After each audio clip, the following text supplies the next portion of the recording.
Trump told the individuals that the plan was highly confidential and secret. Trump also said, as president, I could have declassified it, and now I can't, you know, but this is still a secret. Trump was running his own Thug Shaker Central server. Oh my God, hold on, I'm so sorry. Wait, are these gonna be in the indictment that I'm reading? Are you spoiling me by accepted as like highly confidential? Yeah, laughter. Secret, this is secret information. Look at this. You attack and, by the way, isn't that incredible? Special counsel Jack Smith's indictment against former Trump includes photos of document boxes stored in various places at Mar-a-Lago. Bro, what are you doing? Do you think Trump will go to prison? Do I think that he'll go to prison to classified information? Well, he's not the president. Wait, what? No, sorry. I think he's just saying that it's all fake. He's saying the only reason the DOJ is going after Trump is to make it so that he can't run for president. Because all For the course of his presidency, Trump gathered newspapers, press clippings, letters, notes, cards, photographs, official documents, and other materials in cardboard boxes that he kept in the White House. Among the materials Trump stored in the box were hundreds of classified documents. The classified documents Trump stored in his box included information regarding defense and weapons capabilities of both the United States and foreign countries, U.S. nuclear program, potential vulnerabilities of the United States and its allies to military attack, and plans for possible retaliation in response to a foreign attack. The unauthorized disclosure of these foreign documents put the risk of national security of the United States.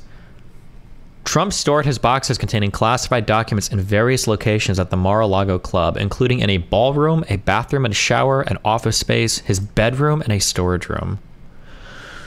Ooh, hold up, holy shit. On 2 occasions in 2021, Trump showed classified documents to others as follows.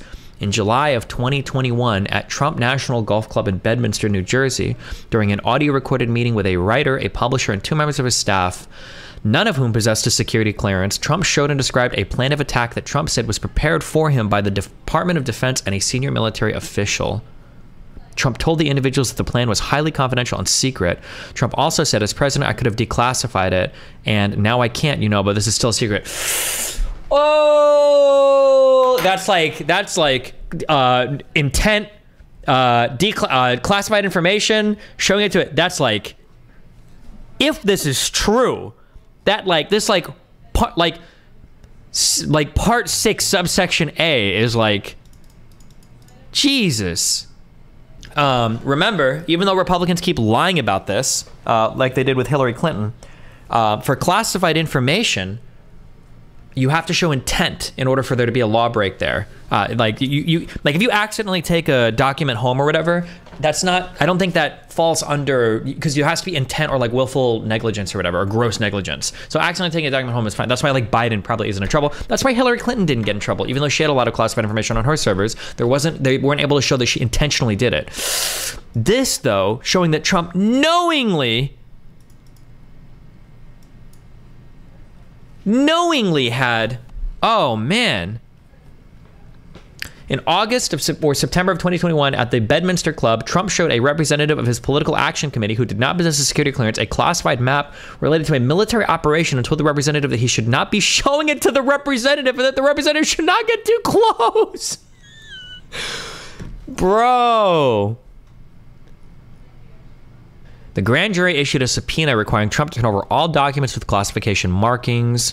Trump endeavored to obstruct the FBI and grand jury investigations and conceal his continued retention of classified documents by, among other things, suggesting that his attorney falsely represent to the FBI and grand jury that Trump did not have documents. Oh, he told his attorney to lie. Does this mean his attorney told the government that Trump said that? Are his attorneys flipped on him, or what is this? Directing defendant Waltine Nauta to move boxes of documents to conceal them from Trump's attorney, the FBI and grand jury. He's like, bro, move the boxes. Holy shit. Suggesting this attorney hide or destroy documents called for by the grand jury subpoena. This is obstruction of justice. He's like, fucked. He's actually assuming that the DOJ has information on this. Fuck. Where are the betting markets for who's going to be president? Can you run for president if you're a convicted felon? Like if he got convicted of this. Yes, you can. Okay.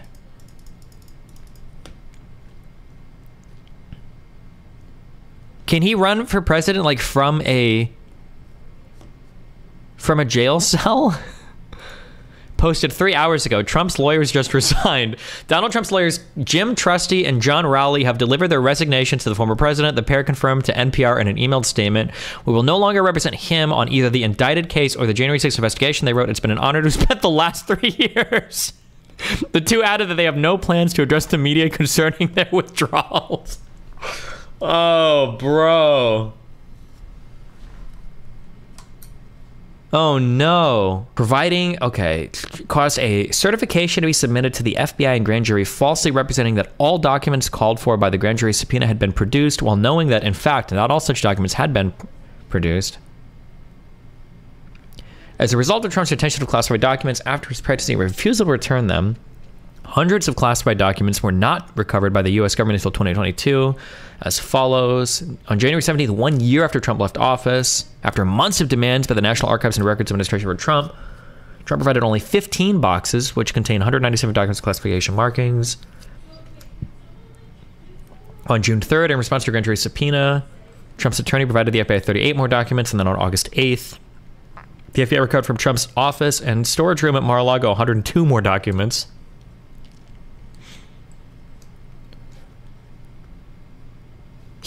Trump was running his own Thug Shaker Central server. That's what he was doing. Bro, check this out. Oh my God, hold on, I'm so sorry. Wait, are these gonna be in the indictment that I'm reading? Are you spoiling me by... Special counsel Jack Smith's indictment against former Trump includes photos of document boxes stored in various places at Mar-a-Lago. Bro, what are you doing, little bro? What are you doing? Little bro. 2 more. Is this a guitar?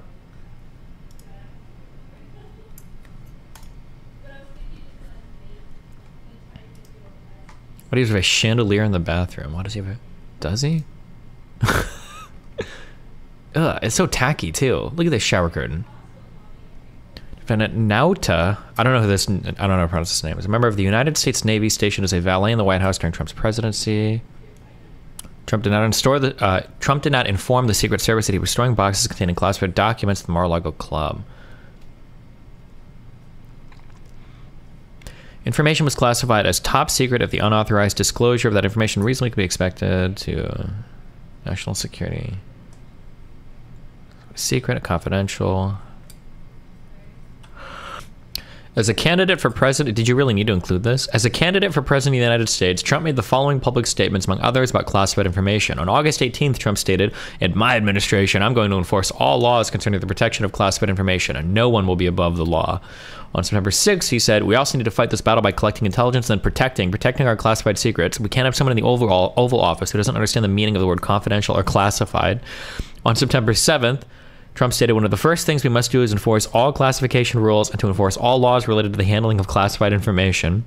On September 19th, "We also need the best protection of classified information." On November 3rd, "Service members here in North Carolina have risked their lives to acquire classified intelligence to protect our country." On July 26, 2018, Jesus. On April 5th, 2021, an employee of the office of Donald J. Trump texted another employee of that office to ask whether Trump's boxes could be moved out of the business center to make room for staff to use as an office. Trump employee 2 replied, "Whoa, okay, so POTUS specifically asked Walt for those boxes to be in the business center because they're his papers." Later that day, Trump employee 1 and Trump employee 2 exchanged the following text messages. "We can definitely make it work if we move his papers into the lake room. There is still a little room in the shower where his other stuff is. Is it only his papers he cares about? There's some other stuff in there that are not his papers. Could that go into storage, or does he want everything in there on property? Yes, anything that's not the beautiful Mind paper boxes can definitely go to storage. Want to take a look at the space and start moving tomorrow a.m." What is happening here?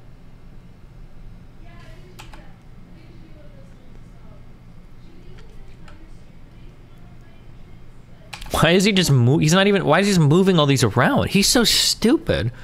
Yeah, he's actually like a f***ing hoarder. What is happening? Hold on, I'm sorry. On July 21st, 2021, when he was no longer president, Trump gave an interview in his office at the Bedminster Club to a writer and a publisher in connection with the then forthcoming book. 2 members of Trump's staff also attended the interview, which was recorded with Trump's knowledge and consent. Before the interview, the media had published reports that at the end of Trump's term as president, a senior military official purportedly feared that Trump might order an attack on country A and that the senior military official advised Trump against doing so. Upon greeting the writer, publisher, and his 2 staff members, Trump stated, "Look what I found. This was a senior military official's plan of attack. Read it and just show it's interesting." Later in the interview, Trump engaged in the following exchange. Well, with the senior military official, let me see that. I'll show you an example. He said that I wanted to attack country A. Isn't it amazing? I have a big pile of papers. This thing just came up. Look, this was him. They presented me this. This is off the record, but they presented me this. This was him. This was the Defense Department and him. Wow. We looked at some. This was him. This wasn't done by me. This was him. All sorts of stuff. Pages long. Look. Wait a minute, let's see here. Haha, yeah? I just found, isn't that amazing? This totally wins my case, you know?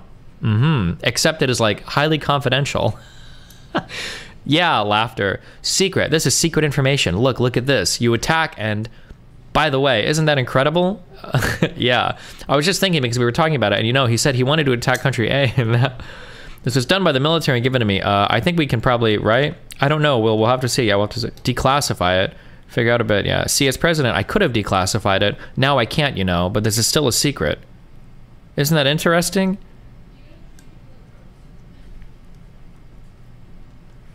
At the time of this exchange, the writer, the publisher, and Trump's 2 staff members did not have security clearances or any need to know any classified information about a plan of attack on country A. Bro was already the most powerful person on Earth and was still a clout shark. Drew! He was mad about this article that came out saying he wanted to attack Iran. You're gonna have a f***ing war. Mark Milley's fight to stop Trump from striking Iran. Oh, he was mad about this article, and that's what he's saying it would exonerate him? Jesus Christ. What the f*** is going to happen out of this? It seems like he's fucked, but I don't know, we'll see. Do you think he'll be thrown in jail? None of the minimum sentencings for any of these are jail. The max is 3 years, I think, for all of them. But I doubt he'll go to jail. But like, how does he not get convicted? He's actually f***ing retarded. Oh, some of them are 20 years max. Gotcha. Trump is... It's not even like I shouldn't be laughing because it's actually tragic that this man was elected. Hey. Hi, what's up, buddy? What do you want to talk about? Or what did you want to ask? Do you think Trump will go to prison? Do I think that he'll go to prison like a normal prison? No. I didn't say I know. I was going to go to prison. I think he'll be probably... Yeah, they'll keep him on house arrest someplace, and that'll probably be his like prison sentence. I'm kind of surprised looking at this that they didn't charge him with any of the Espionage Act stuff, which would be like 18 USC 793 through 798. A lot of it is just like willful retention of NDI, as opposed to like disclosing classified secrets and the stuff that they charged Jack Terexia with. Has anybody been charged with this before? Oh yeah. Oh. But what I'm saying is like they didn't hit him with as serious of charges that they could have, if that makes sense, right? Like there's another aspect that you could have gone with this that would have been the same types of charges that they charged the guy on the Discord leaks for, right? So they're kind of giving him different types of charges, and to me that signals that they're kind of avoiding the Espionage Act stuff, but they're still going to hit him with charges related to mishandling classified information. Do you think that do you think that maybe they're just like trying to be on like the most solid possible ground? Yeah. I think there's that, and I think there's also, we don't want to charge the president with violations of statutes that are covered under the Espionage Act, because we don't want to imply that like the president is a spy for a foreign country. Versus just being like willfully stupid about lying to the cops or withholding classified information. So in a perfect world, like Hilary Clinton may have been charged the same way. But they were never able to improve intent on any of her stuff, right? Correct, but some of this is not even a matter of intent. But again, it also goes to the unique position that people in the highest levels of the federal government are in, where, like, if you or I just worked for the government and we took stuff home, we'd be charged regardless, right? I thought you have to show some intent if you're taking classified documents home. Like, if you accidentally have like a not always. Can you show me what part of the U.S. code that's in? Because in every part I've read, you have to show some intent there. I can do it later on, and I'll send it to you on Discord. I don't have it at the ready quite yet, but generally speaking, even if you take something home that you're not supposed to, you can get in trouble for it. That is the one line that if you ever work for the government, they always say, never take it out of the office if it's classified. Now, again, because we're talking about the president and, foreign dignitaries like the Secretary of State and stuff like that, there's a little bit of a leeway given because of the practicalities of their position, right? Like, and that's why Pence wasn't charged, because, Pence complied. He immediately gave everything over. There wasn't any willful mishandling or retention of documents, and it was kind of like, oh, this may have been left behind by a staffer and I never even knew it was here, sort of deal. Mm-hmm. And that's that, and that could have been true of Trump too, right?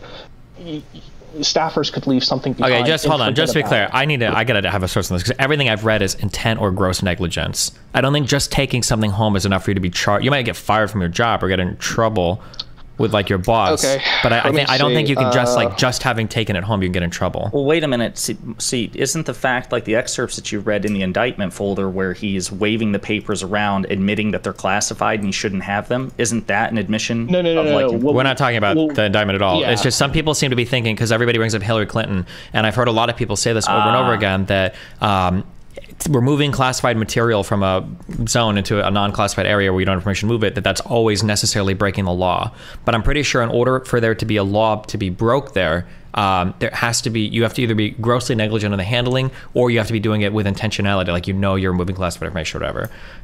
Yeah. But it can't just be that, like, oh, I accidentally took a classified document. Oh, well, we're going to charge you now with like the Espionage Act or something. I don't think, or you're going to get charged with breaking the law like that. I don't think that would. Yeah.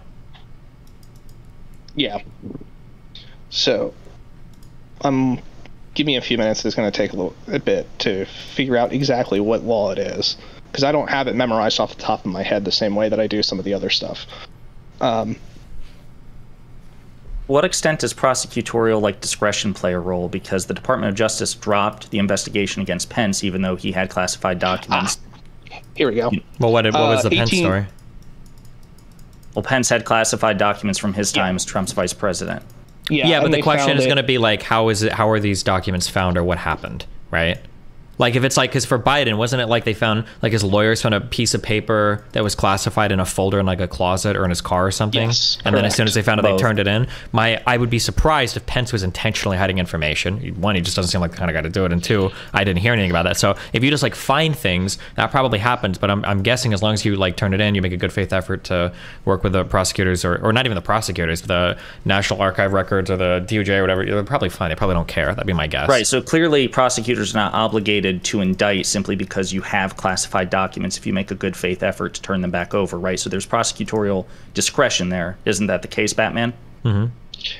Yeah, there is. And that was kind of what I was getting at in terms of like the difference between, so what Destiny's talking about as far as the willful act is 18 U.S.C. 1924, which is unauthorized removal or retention of classified documents, right? And that's the willful aspect of it. But there's also stuff related to... Wait, hold on. Yeah, but even here it says, becomes possessed of documents or materials containing classified information in the United States, knowingly removes such documents or materials without authority, and with the intent to retain them, right?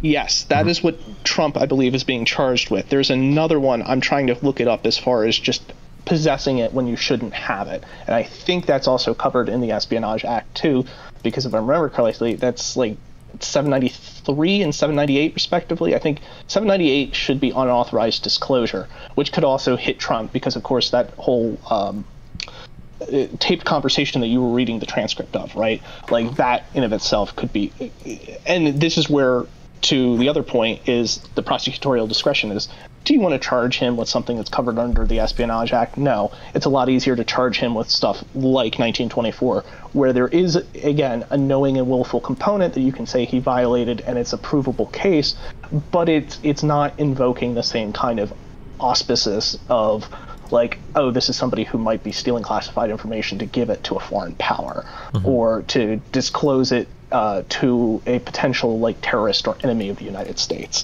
So really, I feel like I'm not even interested in talking about because I feel like there's no way he walks away from these convictions. What I'm interested in is for sentencing. Do you think that, like, a judge would go ultra hard to make an example, or do you think he would go ultra soft to?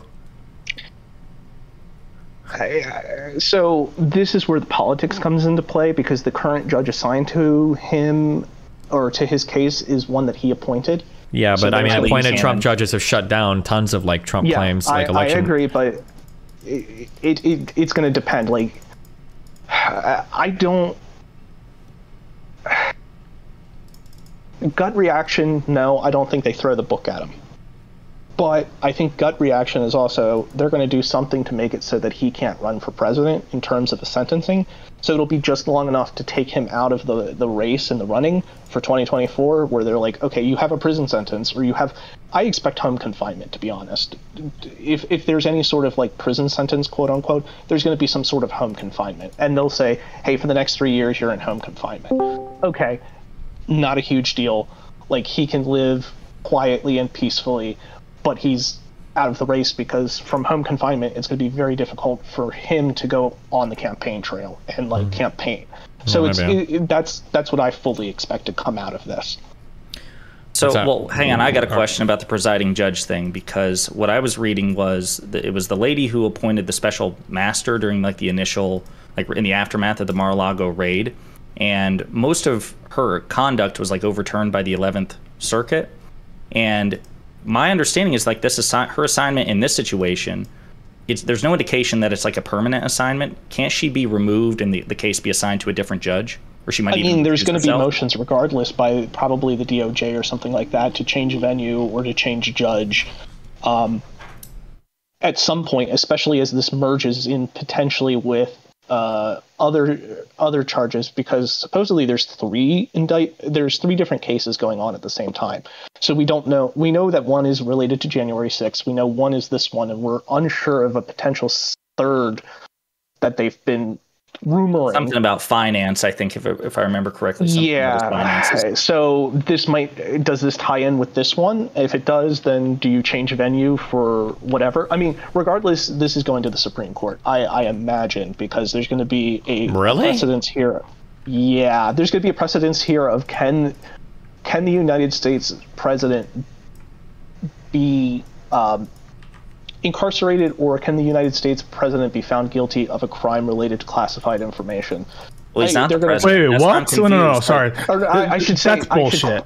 I qualify a former president, yes, but can somebody who in that position be incarcerated? That's going to be one aspect of it, because there's a practicality to the incarceration, which is why I say home confinement is probably. I expect this to settle as far as some sort of plea deal, and I expect home confinement to be the thing that the DOJ pushes for. And I know that Pisco is going to argue with me on this, but I think that's the practical and probably best way out of this, politically speaking. But you had the Clinton case before the Supreme Court as to whether or not a sitting president could even be sued. Now we're talking about kind of a sitting or former president, or even a president or a person before they become president. Could they be criminally indicted? And there's going to be some interesting stuff to come from that. Clinton was sued while he was president, and so there's a basis to have some non-frivolous argument related to the executive office and the extent to which it can be burdened by civil litigation. Trump is not in office. If Clinton wasn't in office, there'd be no non-frivolous claim that he's immune to civil suits in general. And so I don't understand. Do you think that there's, like, a non-frivolous legal claim that he's immune from, that former presidents are immune to the classification and national defense secrets laws on a forward-going basis? I think that there is going to be a case regarding that, and I think the reason for that is twofold. Number one, they retain that information going forward, and then two, because and they retain some limited access to it because of their position as a former president. But also, number two, that's a matter of grace. And if you read the indictment, there's a process. I understand. Just let me finish. Let me cook. The second aspect to that rolls into that, which is why that grace exists, because oftentimes, as we've seen with former President Clinton, there is a call upon former presidents to continue service as U.S. diplomats or to be advisors to the current administration. It's no secret that current presidents have called upon past presidents for their expertise, routinely, for their specific knowledge, or to engage in diplomatic relations, and that's going to continually require them to have access to classified information. That grace exists in order to make that practicality a reality. They do that with former State Department officials. They do that with all kinds of private citizens. I'm sure Henry Kissinger, secretaries of state. Yeah. I feel like there's a slightly different, because I feel like the argument for the president is that classification in the United States, my understanding is it ultimately exists because of the president, right? It extends from the executive, the president's commander-in-chief. He ultimately has the final say on what's classified or not classified. But if you're no longer the president... with limited exception, yes. If you're no longer the president, I don't know how you can claim that same privilege, right? If we're talking about a grace, like, oh, well, he needs access to classified information, that, like, for instance, could a prior president, could Obama come out right now and start declassifying stuff with the current administration? No, he couldn't declassify, but for instance, he may have knowledge or expertise to a certain thing that he would sit there and say, hey, I need classified information. Yeah, but that's not, we're not even talking about anything remotely like that, though, I want to get this straight. If what you're saying is true, EsportsBatman, that is, if Trump literally went to Putin and handed over America's plans if Russia sends a nuke somewhere, are you saying that there's a non-frivolous argument that Trump in that instance is immune from prosecution? No. Not in that particular instance, but now as president, Trump could do that without any problem, right? Maybe it's tactical for him to do it, right? Yes. So, but when he's not the president, have done this before, yeah. Yeah, so you might actually give true classified information to a geostrategic rival tactically, and so that's acceptable. So, but if you think that there's a non-frivolous argument for Trump being immune in that case, there is a possibility here, and the possibility here that I could, fathom is the idea of, okay, Trump goes over to negotiate as a U.S. representative to potentially end the war in Ukraine, right? And he may divulge classified information that he already has access, or I shouldn't say access to, but has had access to, as a means of saying, like, look, it's not in your best interest, this sort of thing, as part of...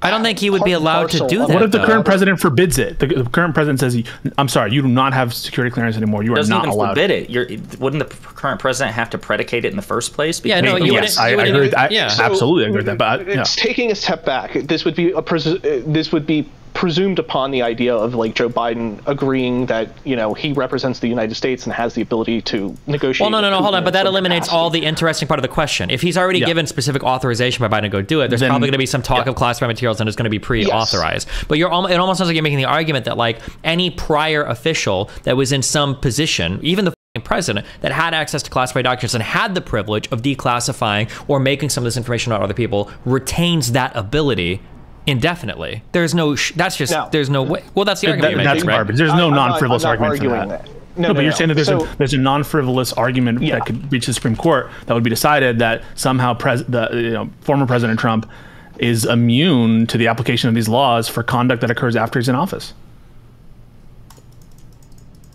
Like, I think EsportsBatman, I think your argument is really interesting, and I could see a Supreme Court charge or whatever, or going to the Supreme Court, if, like, the president is just willy-nilly just talking about classified information to people, because then you're in a really weird spot where it's like, okay, well, technically, if the president wants to, he could be declassifying anything and everything at all points if he really wanted to. So while he's president, I can say it, but after being president, I don't think any kind of grace period you have to return documents or whatever is going to extend to willfully and with intent showing stuff that is classified, admitting that you didn't declassify it, and then knowingly and intentionally showing it to people that don't have security clearances. So, Stephen, keep in mind that this is, like, this is two different issues. Number one, which is the issue I don't disagree with everybody on, is the idea of retaining and showing others the classified documents.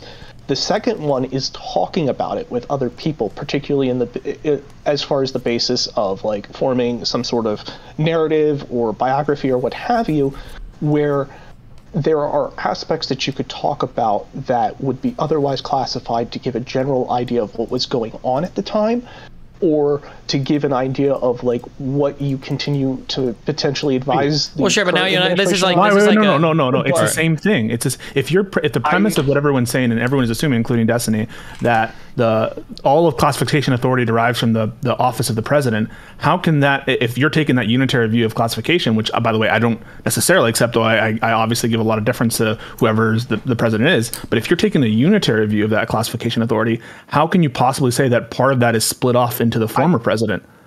I don't take a unitary format in that, which is to say that not that the former president does, but that there are classifications and declassifications that occur at every single level on up to the president. And we know that there is some classified information that the president doesn't have the authority to declassify, for instance. Nuclear secrets being usually the big one, right? The Department of Energy and the Atomic Energy Act, that goes through Congress. So that's particularly something that the president doesn't have unilateral declassification on. There are certain stuff that goes on as far as like cutting edge DARPA stuff that DARPA might deal with as far as the general day-to-day classification, declassification. As far as what I'm saying is concerned is, I think there's a difference between you recounting the knowledge that you have versus giving knowledge that is, or giving documentation. What is the constitutional basis for that distinction? I mean, what would be the legal basis for that? The legal basis because it's inconvenient, or because it's, it would be rude and like mean to do it? No, but because of the fact that there are aspects of the president's life or that need to be recounted, or that you need to discuss as a matter of public record keeping or just public contextual discussion. Wait. So if the former... So I'm not talking about the details of it, but generally describing things, right? But the existence of a matter itself could be classified. So if there's some... nuclear thing that's happening in some country somewhere, and the existence of, about that because you can't undo that information Men in Black style in your head if you're the former president. But let's say that like you tell that to someone who's not cleared to have that information. Why would we have any policy, any legal rationale to treat that differently than giving the actual information on a piece of paper? If the same exact thing, but just one is a verbal communication, the other is just like a slip.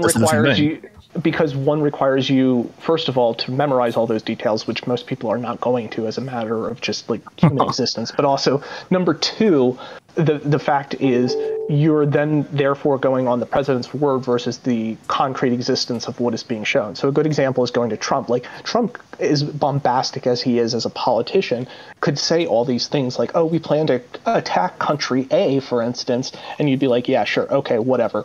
Now he starts whipping out the plans and the write-ups as far as the initial... Oh, he's here. Hang on, I want to listen to Jack. Today, an indictment was unsealed, charging Donald J. Trump with felony violations of our national security laws, as well as participating in a conspiracy to obstruct justice.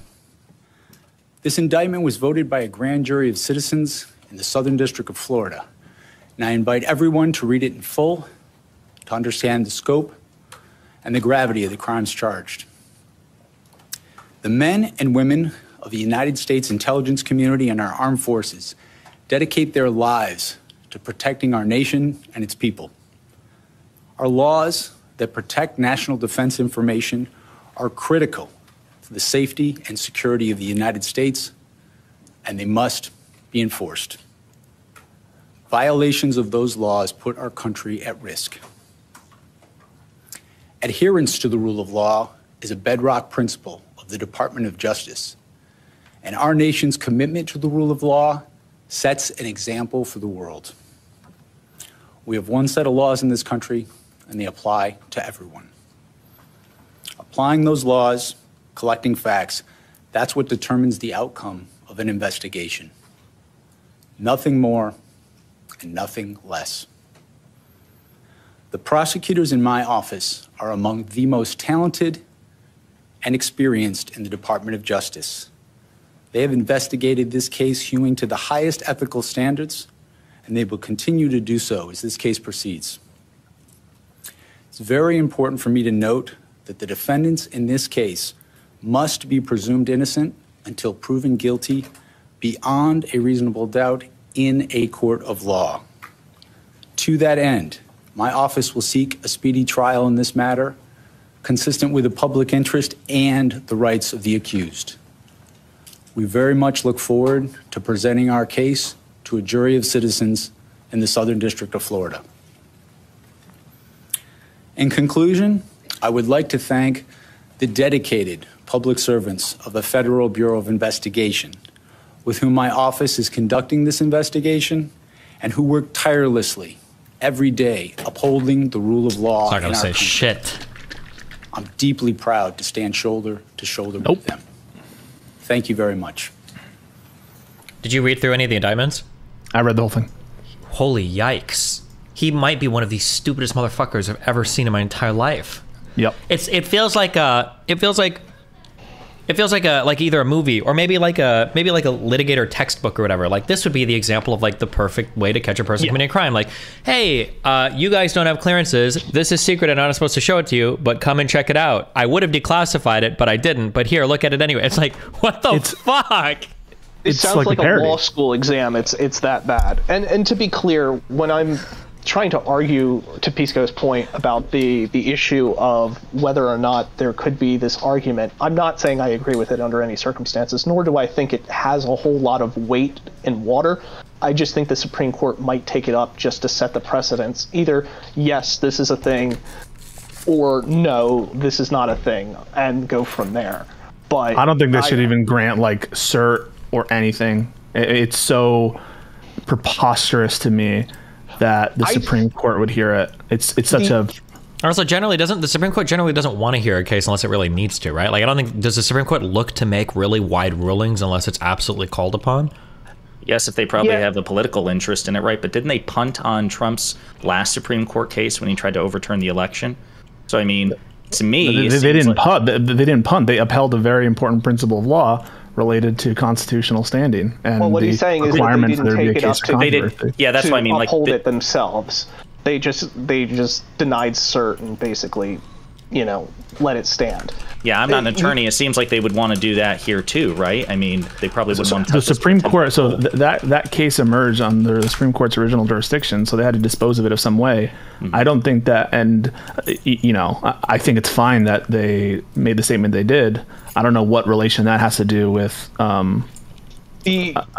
this particular. The only way that I could see the Supreme Court taking this up, I mean, realistically speaking, is to set very hard and fast limits on the criminal prosecution of the president being either a former president or a sitting president or a candidate, to sit there and say these are the outlines of when it is appropriate to or when it is allowable, constitutionally speaking, to criminally indict. Batman, can you even articulate a rule of law on this point that doesn't make me want to burst out in laughter? Like, can you even articulate a sentence that would be something like the former president ... and fill that general principle of law? No. I'm not trying to say that I am.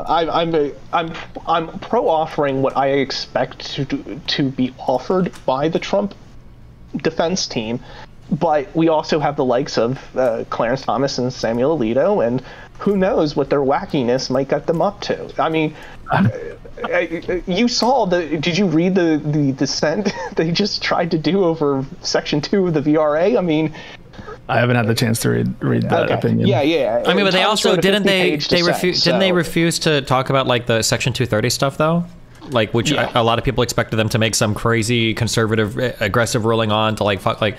So I personally, and maybe I just don't have the lawyer understanding for it. I don't know what, one, this already seems really rare. Like, this is an incredibly niche thing. Two, I don't see like the strong challenges here for why a president would have infinite declassification shit on prior things. And then 3, I don't know president. why. Yeah. Former president. Wait, what did I say? You said president. Oh yeah, former president. Yeah. Well, infinite declassification in the future. Yeah, former president. And then 3, I just don't know why the Supreme Court would even want to like. What is the take of the case here? I don't understand why they would want to it's really important for us to come out and make big statements. Like why? This is like such an unbelievably rare event. Like. Out of curiosity, outside of certain privileges that they enjoy, like Secret Service protection, do former presidents enjoy any like? No. That's and even those. That's a matter of statute. They can't drive. Right. They're not allowed to drive anywhere anymore. That's the one rule that actually strips them of something that they had prior to being president. Wait. But they must retain their security clearance. No. That's a matter of I mean, that's funded by our taxpayer dollars. That's a matter of Congress. Grace by the current administration after they leave. Wait, hold on. You keep saying grace. They would still have to go through the classification process, no? No. What? I don't believe you. You're talking about their national security credentials, like they're still what's the expression? The term? Yankee White is the presidential clearance. Wait, no, but like when you go to fill out, there's that form, the SF-86 that you fill out, right? My guess is going to be that if you maintain a clearance, does not have to fill out an SF-86. You don't have to notify. Wait, hold on. No. You don't have to note as a. Hold on. I don't believe you. Hold on. You're telling me that as a president, I can make infinite foreign friends. I can make infinite contacts anywhere around the world, like dollars. I don't have to disclose that to anybody. Yes. Okay, that's wild to me. I wouldn't believe that. But, yeah. Okay. No, that's one of the criticisms of the security clearance process, and this is one of the criticisms that was made of it when Trump got elected. There is no requirement for an SF-86. There is no classifying authority that can deny a president classification levels. That's the whole point. But that's that's a different question, a different legal question than the straightforward question is: does the former president, when they're a private citizen, do they retain any, as a constitutional matter, any a classification authority? And I don't. What is the basis? I mean, if you're a textualist, what is the basis for that? If you are a purposivist, what could possibly be a legal argument that you would retain it? And to do it along lines of like, you can have conversations, but you can't exchange written documents or videos, like that. It seems so arbitrary. Pisco, I'm not disagreeing with you. What I'm trying to say is that, if you're going to make this argument, or if you're going to go the political route and try and save him from a conservative standpoint, that's probably, if I'm thinking that I'm Samuel Alito and I'm trying to reason this out, that's the best I can come up with. It doesn't necessarily mean that I'm agreeing with it by any I don't even think. I don't think Amy Coney Barrett. I don't think. Well, I think that would. You know what? I would put $1,000. That'd be a 9-0 decision against, and that's how ludicrous I think the argument would be that the former president, as a matter of constitutional law, retains classification anything. Well, Pisco, remind me, isn't like the 31 counts of willful retention, they have nothing even to do with classification, right? He just had documents he shouldn't have had, regardless of whether or not they're classified or declassified. Correct. The statute purports not to it doesn't say classification on it. It relates. I think it's 793E, and that has documents pertaining to national defense or information related to national defense. Whether or not the classification as such is required under that statute, I don't know. Whether or not it matters, I don't know. I'm sure as a constitutional matter, it doesn't really matter what you call it, whether you call it classified or whether you call it national defense information. I'm sure that EsportsBatman is not arguing that it matters what you call it. No. Yeah. And that was the point towards Ruminate's earlier question about the prosecutorial discretion, where I was sitting there saying, well, I think they went with what is seen as a softer charge. It's still, for practical circumstances, it's still more or less the same thing, but they went with something that doesn't have the stigma of being associated with the Espionage Act, to where you're like... Oh, that is the Espionage Act. I thought 18 U.S.C. is Espionage. 18 U.S.C., the 793 through 798 is definitely square within the Espionage Act, but I thought 1924 that I was talking about, right? So like the willful mishandling or retention of classified information is not necessarily on the same level of like that 93 through 98, where it's like very squarely within like espionage. Yeah, so he is being charged under the Espionage Act, and I think that there's no like non-frivolous argument that he should be immune to that. Like anyone who thinks he can make arguments that he actually declassified them, but of course, as Destiny alluded to, all those arguments are short-circuited by the fact that he is on tape like some bad guy in Arkham Asylum saying, "Hey, boss, I mean, like, I don't know what..." He was trying to start his own Thug Shaker Discord. Oh my God. It reminds me of the, what was the guy who had that Discord of people with really classified information? That's what I was just referring to. Thug Shaker, yeah, my bad. That's the thing, and so a lot of that kind of, I think they're kind of wanting to walk back away from the invocation of that is kind of what I'm getting at. Yeah. So this is, but to be clear, not that he wasn't already disqualified to be president in the sense of morally, ethically, politically, he should be disqualified. Cognitively, I mean, in every respect, he's a disaster. But the stuff that's alleged here in terms of what the information is, the amount of willfulness alleged here is off the charts. Yeah. And to even try to compare that to what was present in the Hillary Clinton server case, you're just actively lying. And true, but you have to keep in mind that to a lot of those Hillary Clinton people, in their mind, Hillary Clinton there was a guy in chat spamming this. Hillary Clinton intentionally set up that email server so that she could intentionally tear information away from the federal government that she knew she wasn't supposed to have in order to like enrich her family and like kill Seth Richards. That argument just fails on every level, because most of these emails are like CC'd to people with the Department of State emails, right? But one of the reasons they're able to find out that there is a private email server is the fact that people with domains on the private email server are emailing Department of State folks, and so most of those, there's a lot of records of those emails already on Department of State. Hold on, I'm sorry. Wait. I'm sorry. Somebody said realistically, Clinton put that information at much higher risk than Trump. My understanding, unless it's been shown otherwise, is there is no indication that Hillary Clinton's server was ever penetrated by anybody, and Trump is literally showing this information to people that he knows have no security clearances. You are absolutely fucking delusional. The fact is that her stuff largely didn't have anything that was classified, and she went to great lengths, from my understanding, in the way that the firewall and the security measures were set up to exclude anything that was going to be containing classified or confidential information from entering onto that server. There was quite a bit of classified information on that server. Well, and Republicans produced no evidence, from what I remember, anything equivalent of Clinton getting shit-faced and then showing everybody her emails to Clout Shark. You know what I mean? So don't add extra stuff to it that's not relevant. Like the shit-faced part about it. I mean, he doesn't drink.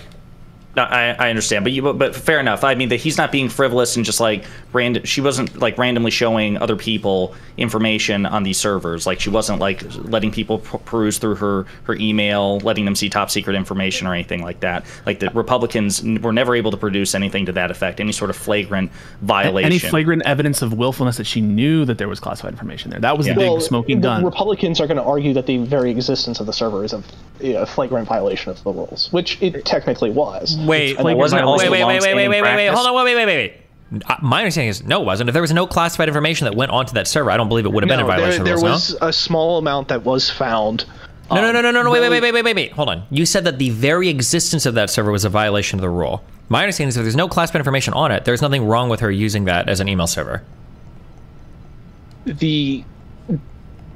How shall I put this? The precedent existed, but generally speaking, according to the government rules and regs on the issue, you're not supposed to do stuff like that. However, again, this goes back to the earlier discussions on grace that were given by grace that's given to former presidents by the existing administration. It is something that kind of, although it kind of flies in the face of rules, everybody kind of shrugs and says this is the way business gets done, because Colin Powell had one and stuff like that. And it goes back to prior administrations that this was just standard fare. But like, no, it wasn't standard for you to have run a private email server with all of the work related. I think the standard fare was that there was a lax sense of security around the State Department when it came to emails and stuff. There was a very lax, sense of security, and former State Department secretaries of state had this, again, going back to Colin Powell and stuff like that. So there was kind of a precedent for ignoring that rule. That doesn't mean that the rule didn't exist. Colin Powell had some work-related emails that weren't on State Department devices and State Department things, but no one had that, like, a private email server the way that Clinton did. I don't think that we should discount Clinton's carelessness in this entire matter, and the fact that I forget what the State Department Inspector General's report says related to whether or not it actually or didn't violate the rules. So I can't give an answer to Destiny's question. But the key thing that we're trying to separate is criminal liability. Did she know? If she was aware that there was classified information on that server, then it seems to fulfill most of the elements of the crime, at least if it pertains to national defense information, which it might if she's the Secretary of State. It would fulfill the elements of the crimes that Trump is charged with. But we don't have these tapes. We don't have these statements that clearly and unequivocally demonstrate willfulness on the part of Hillary Clinton. And that was the big claim from the Republicans, was that she was telling people, remember the find the 30,000 emails? The big claim from the Republicans is she was saying, clean my hard drives, it's got so much classified shit on it, I don't want to get in trouble. That was like the huge claim that they made. But that turned out to be a nothing burger, because largely the number of classified materials on her server was non-existent. Well, hold on. To be fair, it's not that it turned out to be a nothing burger. It's that they couldn't prove that was the intent. They gave a plea of immunity, I think, to one of the guys that manages her servers or whatever. And then when they talked to him, it seemed like wiped it. They couldn't seem to prove that idea that she set it up as well. Sure. Okay, I have some people in DGG. I'm getting one guide. Clearly and unequivocally, he was not under oath and is known for lying to journalists. The statements to other individuals are not the only evidence of willfulness. We're just even touching the surface. You guys are pretending that he just said he had a classified document and now he's got a fucking indictment. They haven't checked any of this information or corroborated anything. Oh, maybe he just lied about that and he was just trolling the whole time. I feel like the State Department is not that fucking stupid.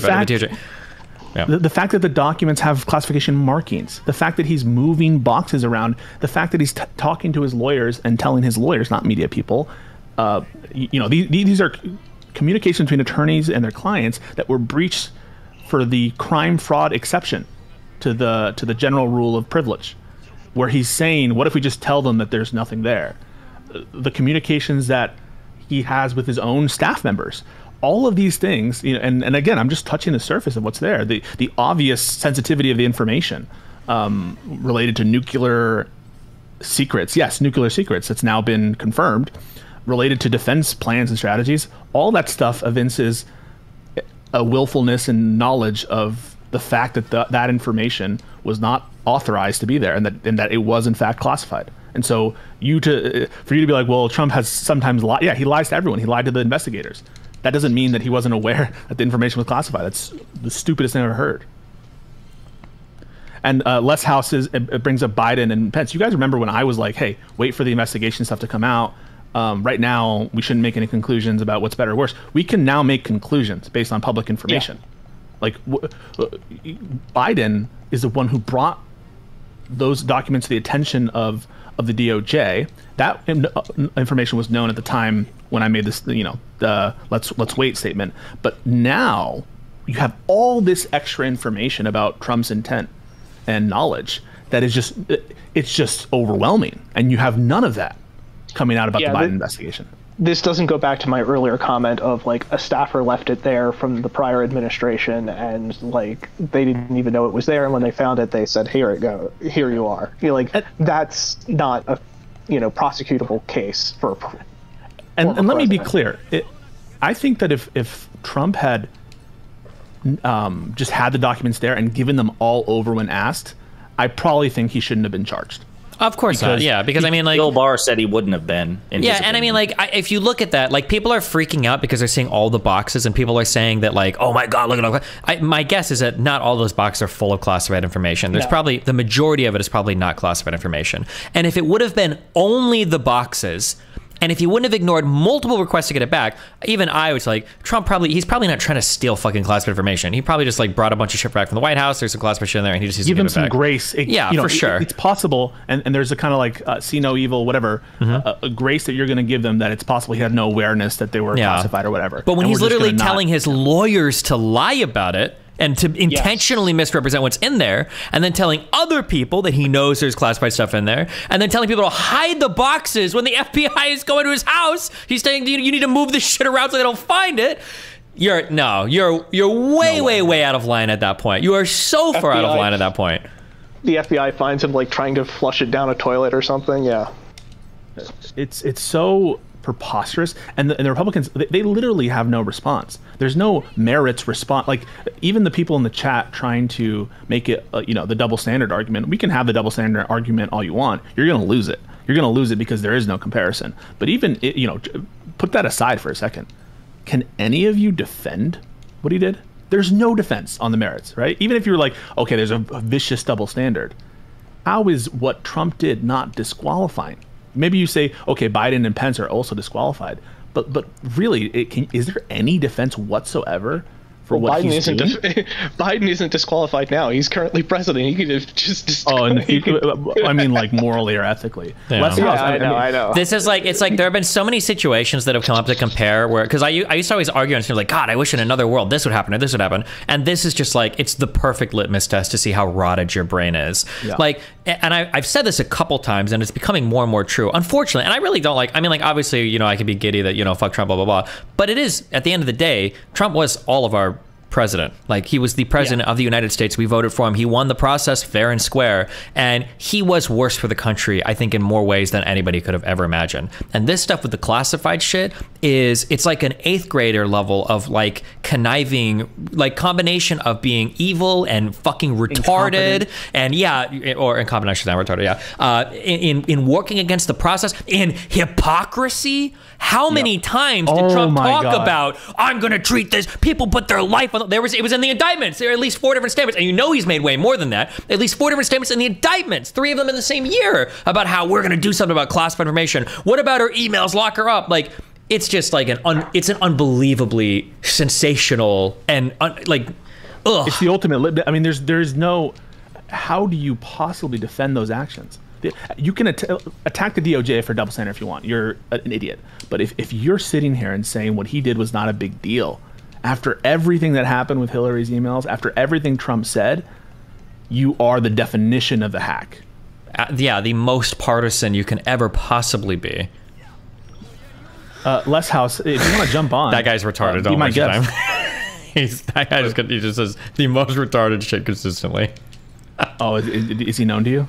I just, every time he's like a ultra super conservative, but everything he says is like basically like 100% retarded.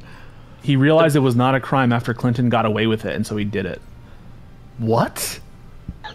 Trump made those statements after Clinton. Trump made a number of those statements. No, sorry, Trump made those statements after Clinton got away, quote unquote, got away with it. So to what extent, if any, do you think this will have on the special counsel investigation into Biden? Because they dropped the investigation into Pence. As far as we know, the special counsel is still investigating Biden. I think it's very unlikely to get starts. You have to show, like, and again, unless people keep saying I'm wrong, but everything they link me keep saying I'm right. Unless you can show that Biden intentionally was hiding or stealing those documents or whatever. Like, this is why people it's not even remotely comparable. There, Stephen. What? Because it's not even that. Like, he acted within the bounds of the law to immediately return anything that was made aware to him. Yeah, that too. People are also ignoring the fact that multiple requests were made of Trump to return these documents. No, I completely agree, but I mean for the political purposes. So, like, I think when Pisco and Destiny and I talked about this last time, we mentioned that there was some consideration on Attorney General Garland's part to be even more circumspect than usual by, he'd already appointed a special counsel in the case of Trump, which meant that he was obligated to one extent or another to do it for Biden as well. He's dropped the investigation against Pence.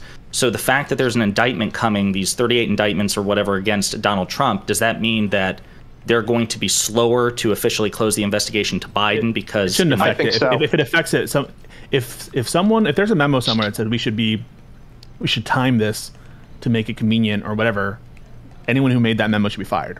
They should be independent, and they should not run with it. I support the appointment of a special counsel against Joe Biden for this stuff, and he should not be interfered with at all. And the special counsel, whose name is not coming to me now, should not be considering like even protracting it, not just ending it prematurely, but like dragging it out so as to avoid the appearance of impropriety. Oh, so you mean like let's say that he was getting ready to drop the thing? Yes. Drop like today. Yes. And this came out.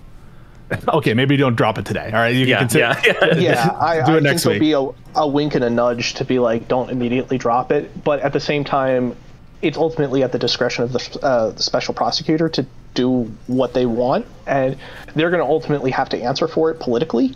It's not going to be Garland under those circumstances that's going to get reined in and called into Congress having to deal with all of that. So I mean, he might. I mean, they're already, the Republicans are already flipping their shit, not just about the indictment, but they're also, alleging to some extent or another like a soft conspiracy. Like, wow, the timing of this is awfully suspicious because we just blew the bombshell on the $5 million transaction. There's always from going the to be FBI something. source. Garland is absent of smoking gun. Garland doesn't have that knowledge, right? Garland might be appraised of what's going on. For instance, in the Donald Trump case, where there isn't going to be an indictment dropped down, and they say, hey, Mr. Attorney General, just to let you know and give you an update, we are indicting Donald Trump.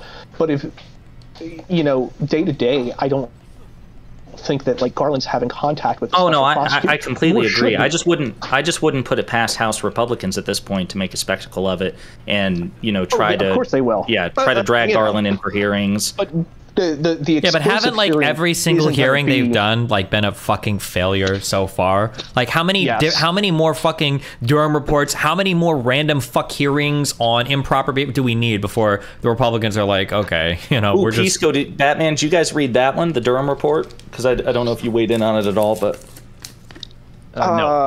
no. I kind of read the headlines and that was about it because I wasn't expecting much to come of it. Yeah. No, I think that there will be Republicans blowing up and threatening hearings on the special prosecutor, but you bring in Garland. Garland's going to say, well, I appointed this person.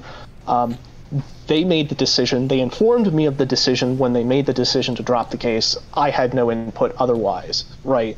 And that's why a special prosecutor exists, because they're separate from ideally from the political influence that goes on between the White House and the from the political General's influence, office. but I'm pretty sure that they still are. I'm pretty sure that every part of our prosecutorial body tries to be careful when it comes to like influencing elections, right? Like these are things that they're going to be cognizant of.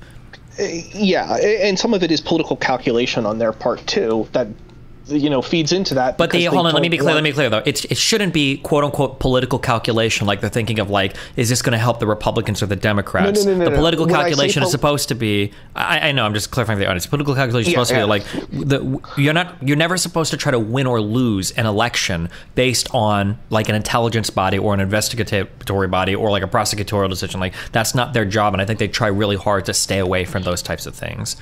Yes, it is absolutely within, and when I say political calculation, I mean the objectives and obligations and expectations of the U.S. Attorney's Office in particular, with the expectation being that they remain politically independent and that because they continue to function beyond any particular one administration.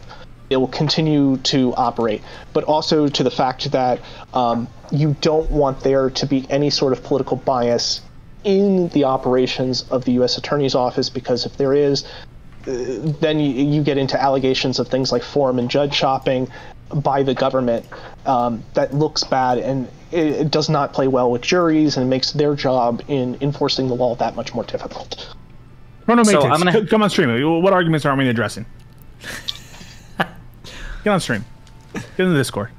One of the things I will say for we kind of mentioned earlier around Trump, Pisco, is that like As much as I don't like DeSantis or Pence, and I don't like either of them at all, like this level of buffoonery, it was never supposed to happen with the office of the president. I mean, maybe it has historically, and I just don't know the history, but it's so bad. Jesus. Are you asking like who would you prefer? I'm not saying. I'm just saying that like when people ask me like, oh, like why do you think Pence would be better than Trump or whatever? Like I think that without a doubt. Yeah, those questions, it's like orthogonal to the issues we're talking about. It's not like would he be better or worse in terms of policies, but like in terms of like conduct and decorum.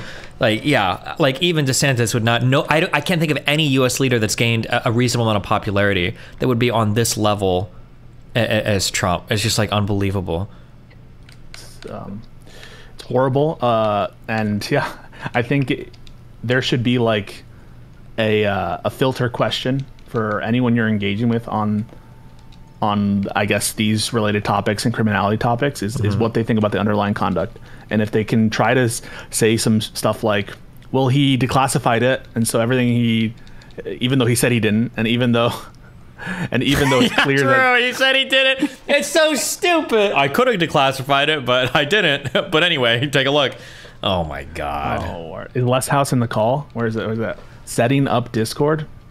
He's in my. Can't be here all day, Lesshoues. I'll drag him in. Let me ask you all: what do you think becomes of this, regardless of the outcome, with regards to potential legislation determining fitness for presidency? Do we actually start making the president go through like the normal SF 86 process, and if they're elected and they fail for whatever reason? No, I think so too. The reality is the problem isn't the problem.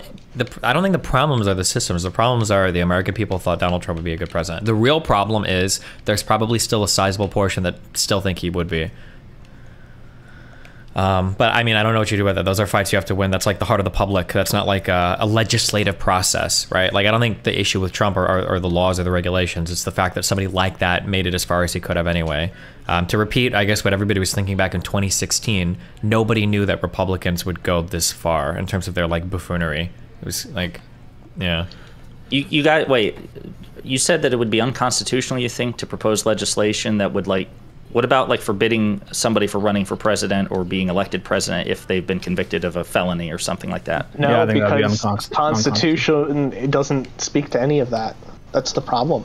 Well, I know it lists like the qualifications. You have to be like 35 or whatever. So are you saying it would need to be another like an amendment, or that the amendment precludes? It would probably have to be an amendment. I mean, look at the 25th Amendment, right? We didn't really previously have an amendment to deal with a president who was potentially incapacitated and unable to perform their duties. Right. And I think, what was it, Roosevelt that inspired that, where we were concerned about the physical health or the mental health of an individual?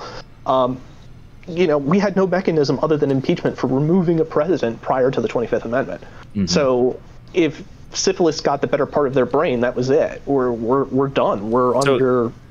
But just to clarify, because again, I'm not an attorney, you're saying that the qualifications in the Constitution, Article 2 or whatever it is, preclude any sort of like federal statutory legislation which forbids a felon. It doesn't explicitly do it, but the fact that they're listing some qualifications, it's not necessarily the case that it's to the exclusion of all other classifications, but I think that it strongly leans that way, especially when you consider the fact that that like how horrible Congress could craft qualification requirements for president. Gotcha. No one who's I don't know, under 5'10" is allowed to be president. Like, is there any... Why are you coming at Stephen and I like that? That's bullshit. Yeah, I don't know. I just like... would that be constitutional? Hey, it stops Ben Shapiro, and that's good enough for me. Yeah, but it excludes Stephen and I, and we're going to run for president one day. Well, I've got another question for the two of you regarding like broad constitutional aspects of like the executive branch and the DOJ pertaining to this. So I was having a conversation with somebody on Twitter earlier today about the role that the president can influence the Department of Justice. And so I'm hoping you guys can help me suss this out. Like, obviously, it would be, I think, just due to like longstanding norms. I don't know if it has any basis in the Constitution, but it would have been inappropriate for any sitting president to direct the prosecution of a particular individual. But would it be unethical for let's imagine a counterfactual where President Biden had said to Attorney General Garland, "Are you in?" Yeah. All right. Well, hang on. Before you say something, I want to ask Pisco and Batman this. I don't think in all instances it would be like bad for the president to interfere and like ask for someone to be prosecuted. I don't think in all instances, because I can think of hypotheticals where something is happening that so shocks the conscience that it would justify the president breaking from that norm. Well, see, but I think it's a high threshold. I mean, but that's my question. Doesn't Nixon, right? The Saturday Night Massacre. Right, but that's my question. Like, how when they teach you guys this in law school, how do they distinguish? Like, because the Department of Justice is under the executive branch, the Attorney General is a subordinate of the president. So how do they, like, is there like what we're talking about is like a matter of norms. Right. It's, as a matter of like pure legality. One of the most basic powers of the executive branch is to enforce the laws. It's like the power, right? Prosecution is the power. And so there's no reason why the president, as a legal matter, doesn't have control of the Justice Department. He absolutely does. Right. Is that like too far in unitary executive theory, though, where it's like... I'm sorry, Batman, go ahead. So it's interesting you bring this up, because in law school I actually had a guest lecture by Rod Rosenstein on this before he went to work for Trump. Before he went to work for Trump, because this was back when he was still U.S. Attorney for Baltimore, and this question came up, and I'm paraphrasing what he said, but basically what he said is there are outlines that the executive gives to the Justice Department on somewhat of a regular basis. I think he said yearly, where he was talking about, they have their priorities where they say, hey, we want to prioritize certain types of crime. Let's say, for instance, the Trump administration says we want to prioritize drug crime. We want to prioritize cases involving human trafficking, stuff like that. And they'll do their best to accommodate that. But generally speaking, the norms and the rules kind of prohibit the president from telling the attorney general you're going to do X, Y, and Z specifically, but also to the fact that the individual U.S. attorneys are independent of the executive and generally can't be fired directly by the president. What happens is usually you go through the AG, and that's where the whole Saturday Night Massacre comes in. And it's also why there was the issue of special prosecutors. And there used to be a better law on the books about special prosecutors, but we allowed it to sunset at the end of the Clinton administration, apparently, and we just haven't brought it back. And to that degree, I think the special prosecutors were under Congress under the old law, if I remember correctly. No, you're talking about the independent counsel statute, and there was some... Yeah, the independent counsel statute, yeah. That was used by Reno back in the day, I believe. Well, I've got other questions, but they'll wait till after this guy weighs in. But the last thing I'll say is, so I was comparing it during the course of this conversation. I was comparing it to how Brazil was handling their situation in January 6th, because President Lula da Silva said like days after the Bolsonaro loyalists like rioted in the Brazilian capital, he said like days afterwards he was going to punish everybody involved, and they opened an investigation into Bolsonaro. Would it have been unethical, in your opinion, for President Biden, after he was inaugurated, to turn to Merrick Garland and say, hey, follow the facts where they are, but I want you to make investigating Trump a top priority? I think I wouldn't like that. Up until the point in which you said investigate Trump, I think you'd be okay. If he sat there and turned to the Attorney General and said, this is an attack on our nation, I want this to be taken very seriously, I expect the Justice Department to be diligent in its findings and its investigations related to anyone involved with this, right? It's a full stop. If that's the statement, all right, I think what it's does fine. Lesshoues want? No, you guys summoned me. What does Pisco want? Oh, what I want to know is how you could possibly defend Trump without reference to a double standard. We can get into that later if you want, but is there any basis to... Is there any... So I want to figure that out first. Is there any basis to defend Trump's conduct without a reference to a double standard? Yes. Can you please elaborate that? The DOJ under Biden is after him in order to stop him from becoming the next president. How is that not a double standard argument? Are you saying he took the information to prevent further corruption? I think he's just saying that it's all fake. He's saying the only reason the DOJ is going after Trump is to make it so that he can't run for president. Because all high-powered people do the same thing, right? And so the second that Trump does it, they came after him.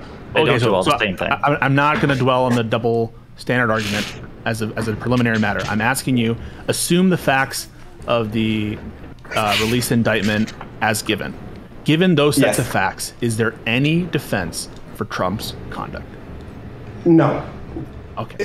If the Justice Department was consistent in, I guess, arresting everyone who takes classified information, then that would be true. But it would be like if you only arrest one person for jaywalking, but everyone else does it. Okay, so now we can get into the double standard. So I'm glad that would you condemn Trump for what he did?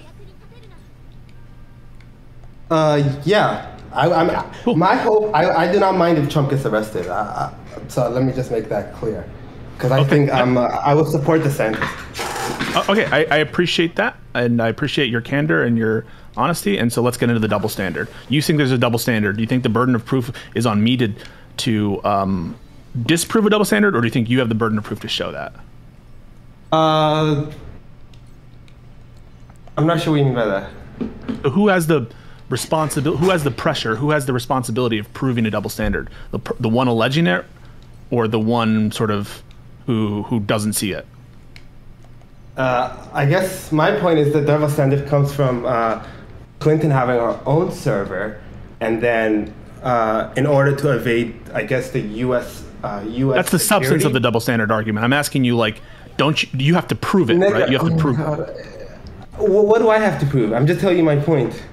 Well, I'm asking, before we get into it, like, do you have to demonstrate to me that there's a double standard, or do I have to demonstrate to you that there's not a double standard? I'm not sure.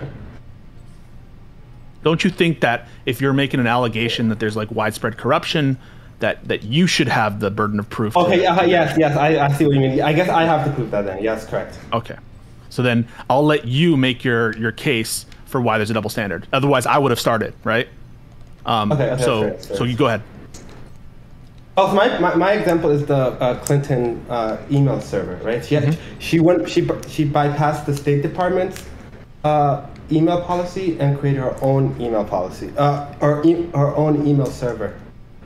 Okay, so which did have classified information.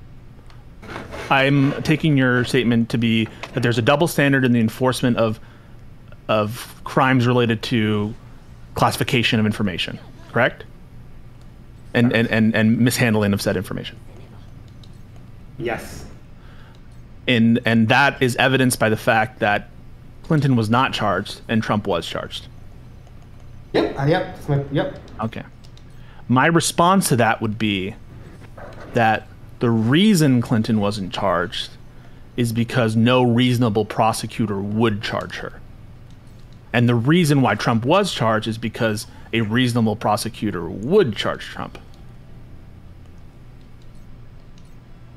So I would argue that the evidence is different, and that leads to the difference in charging decision.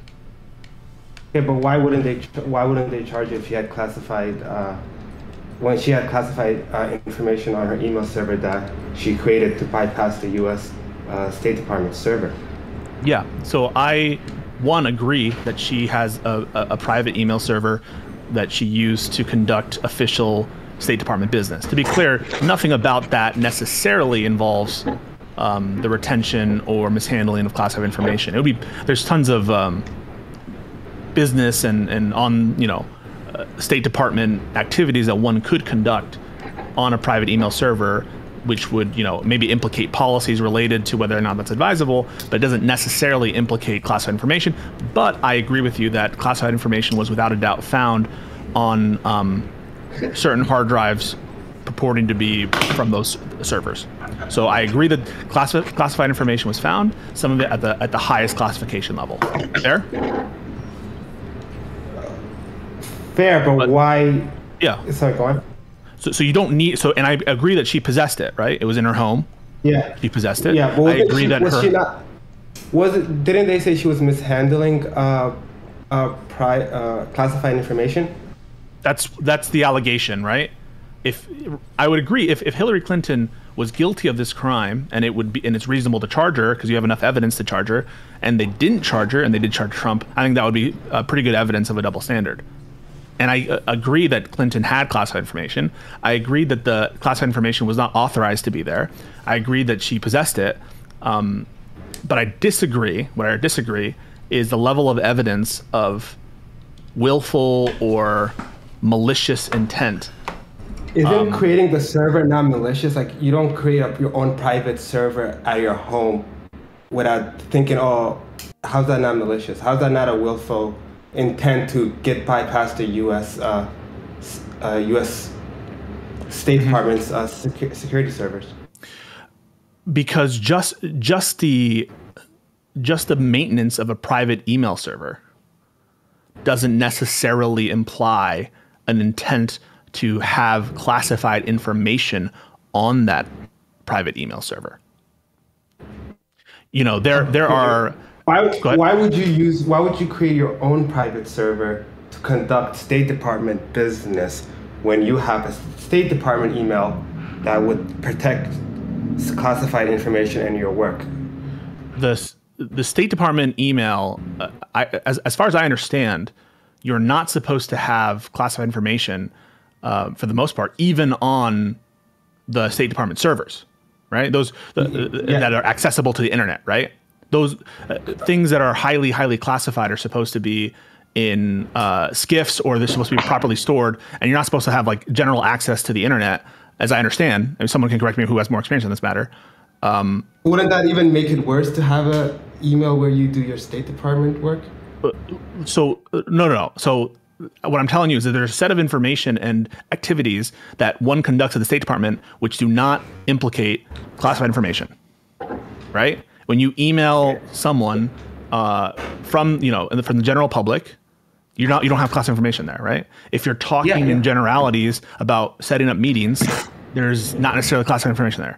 When you're ordering catering from Pizza Hut to come to the State Department gala, like cheese pizza, like that's not it's State Department business, but it's not implicating classified information. And so I don't know it would just be like, the fact that Trump has a private phone or a private Twitter account from which he conducts the business of the president, that doesn't implicate an intention necessarily to have or not have classified information in any particular place. Okay. Now, if there were some other specific evidence that would evince a purpose to have classified information there, say, for example, there's an email that says, and this will be great because we'll be able to keep classified information here, or you have some statement from someone that says, I talked to her and she told me that the reason why we're doing this server, or one of the reasons, was it could be a very easy way to send around classified information without having to go to a SCIF. That would be pretty good proof of intent. But what was the difficulty of her having a personal email server for personal reasons, and a work email where she only used State Department work? Why she didn't was want that so hard? So she didn't want to change her phone. She didn't want to it was for convenience. That was the reason given, and I don't understand. You buy that? I do. Okay. I buy it because of the following reason. Much of the classified information, or some of the classified information that was sent, and most of it wasn't labeled at all, right, as classified. That doesn't mean it's not classified just because it doesn't have a label on it. There were, I think, 3 C's in the text of emails, which might show classification markings, but that's very sort of equivocal evidence relating to one's knowledge of the existence or non-existence of classified information. She used that email to communicate her and her staff with State Department email servers, right? And if their whole goal was to hide the fact that they were sending classified information, why would they be communicating with State Department officials and using those State Department emails to also send classified information, given that it would just be found out on those State Department emails? It seems like a very odd strategy to. Yeah, but those are her. But those are her employees. They work under her. It's not like it's not like you're gonna make a big fuss about, oh, my boss is doing. If you're communicating emails that are classified because they have classified information on them to and the people choose government servers. Sorry? Go on. But I'm saying my point is that. Okay, go on. I was gonna say that if you're communicating classified information to government servers, what's the basis to then your whole plan is kaput? Why have this bifurcation where you're sending classified information on a private server, but you're also sending it to government accounts where they would retain whatever, it would be easily accessible by any government employee that wanted to see them. I'm lost. I'm not sure what you mean by that. Yeah. So there's a State Department server, right? Yeah. You agree that the State Department server, that's a separate server from the private server, right? Correct. And Hillary Clinton's emails were to people, right? Yeah. And people have email addresses. And people are liable to have email addresses that are located on different servers, right? Yes. And so if your intent is to send classified information on an email server and keep it quiet so that no one knows about it, why would you send classified emails to government servers where they would be easily, anyone who's investigating would did she send classified information to the State Department server, or did she receive people with domains and State Department addresses? Yeah. So, but that's not the same as those are two different things. So those emails exist somewhere, right? Those are written communications that take up space in a hard drive somewhere. Yeah. Okay. So they don't just exist in the air. No, my point is that they exist in a physical location in time and space. Fair? Yes. But you're making the point that why would she send classified information to the State Department server? What's the plan here? She's receiving the classified information. What's the plan to why do my this? My point was that if she had been say for example a conservative, she probably would have been in trouble for mishandling classified information because that's assuming the thing that you're trying to prove. You're assuming there's a double standard just now. You're trying to prove a double standard right now. No, but did she not mishandle classified information? Because if she's setting up her own email server, and then she's receiving classified information to that email server, even though other State Department officials, which she hired, already knows, that's still mishandling classified information. So the dispute right now we're having, I grant and concede that there's that she has classified information in her possession in a place it's not supposed to be, and I agree with that. The only thing that's up for debate is whether or not there's enough evidence of her knowledge of that to charge her. Okay? Isn't the fact that she has a server at all evidence of her intent to have classified information on that server? And I would say to you, no, that the fact that she has a private email server on which she's conducting State Department business does not necessarily or even likely implicate a desire to have classified information there.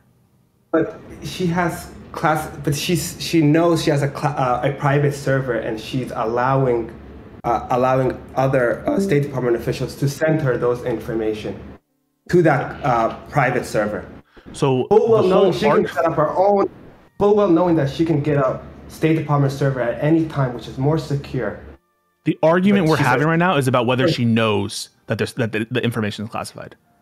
So you're assuming the thing that we're trying to fight about, which is that she's being sent classified information. I agree. If she knows she's being sent classified information, then she has knowledge that there's classified information on her server and that she's not allowed to have, and therefore it would fit most of the elements.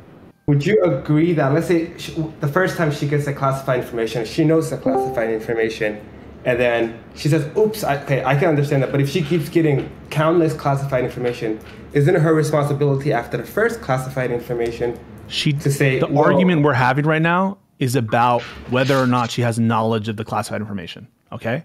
So you cannot, as part of your way of demonstrating it, assume that she does have knowledge by saying, oops, don't send it back. No, I'm asking you. No, I'm asking under that hypothetical. after the first one, if she did not stop using that private server for work email or for work purposes, would you agree then she willingly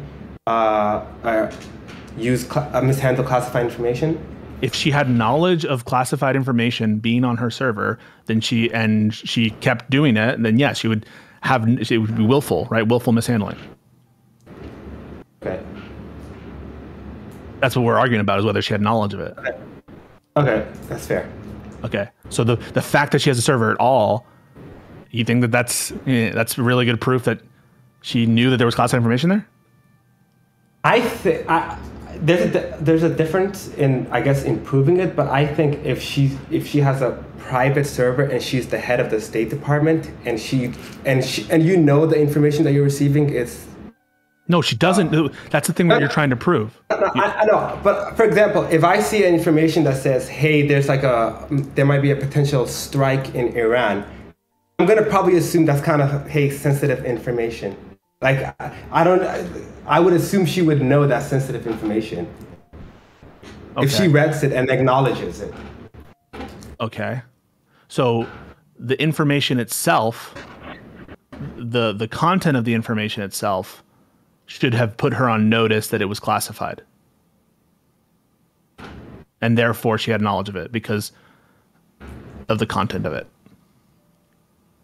Yeah. I think that is like... I know that's push... Sorry, go on. So you were saying something? I think that's undermined by the fact that they had policies in place to talk around classified issues. And so it could be the case that they unsuccessfully talked around issues. Keep in mind, a lot of the classified information was back classified in the sense that it was you said a lot, but there were some that were not. What's that? But you said that, but that's implying there were some that were not. So, yeah, some were not retroactively classified.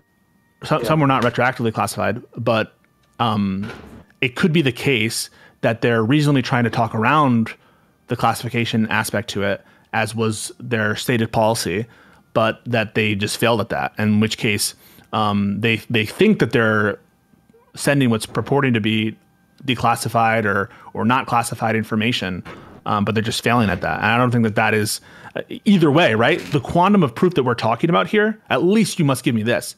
The amount we're talking about implications on like one implication. No. But you said some of them were classified afterward, but that means some of them were not classified when she was receiving them and she knew it was classified. Why would they keep sending her classified information if she's not reading them and if she's not aware that they're classified? They don't. So they're sending. Of course she's gonna say after the fact, "Oh, I didn't know they were classified." No. The State Department doesn't. The State Department employees sending her information don't know that this is going through a private server. They're unaware. No, I'm not blaming the State Department employee. I'm blaming Clinton, for the one who knows she has a private server. I actually think the State Department is aware of it because of the domain, but Clinton. No, I don't even blame the employees because they work for it. If your boss tells you sending information, he said, "Yeah, this is secure. This is." I would blame the person who set up the private. So server. Clinton claims not to have knowledge of classified information on her server. Okay, that's her claim, and you're saying shocking. I know, right? Like that. I agree with you. Of course, she maintains that. But what is your active evidence that she did have knowledge of it?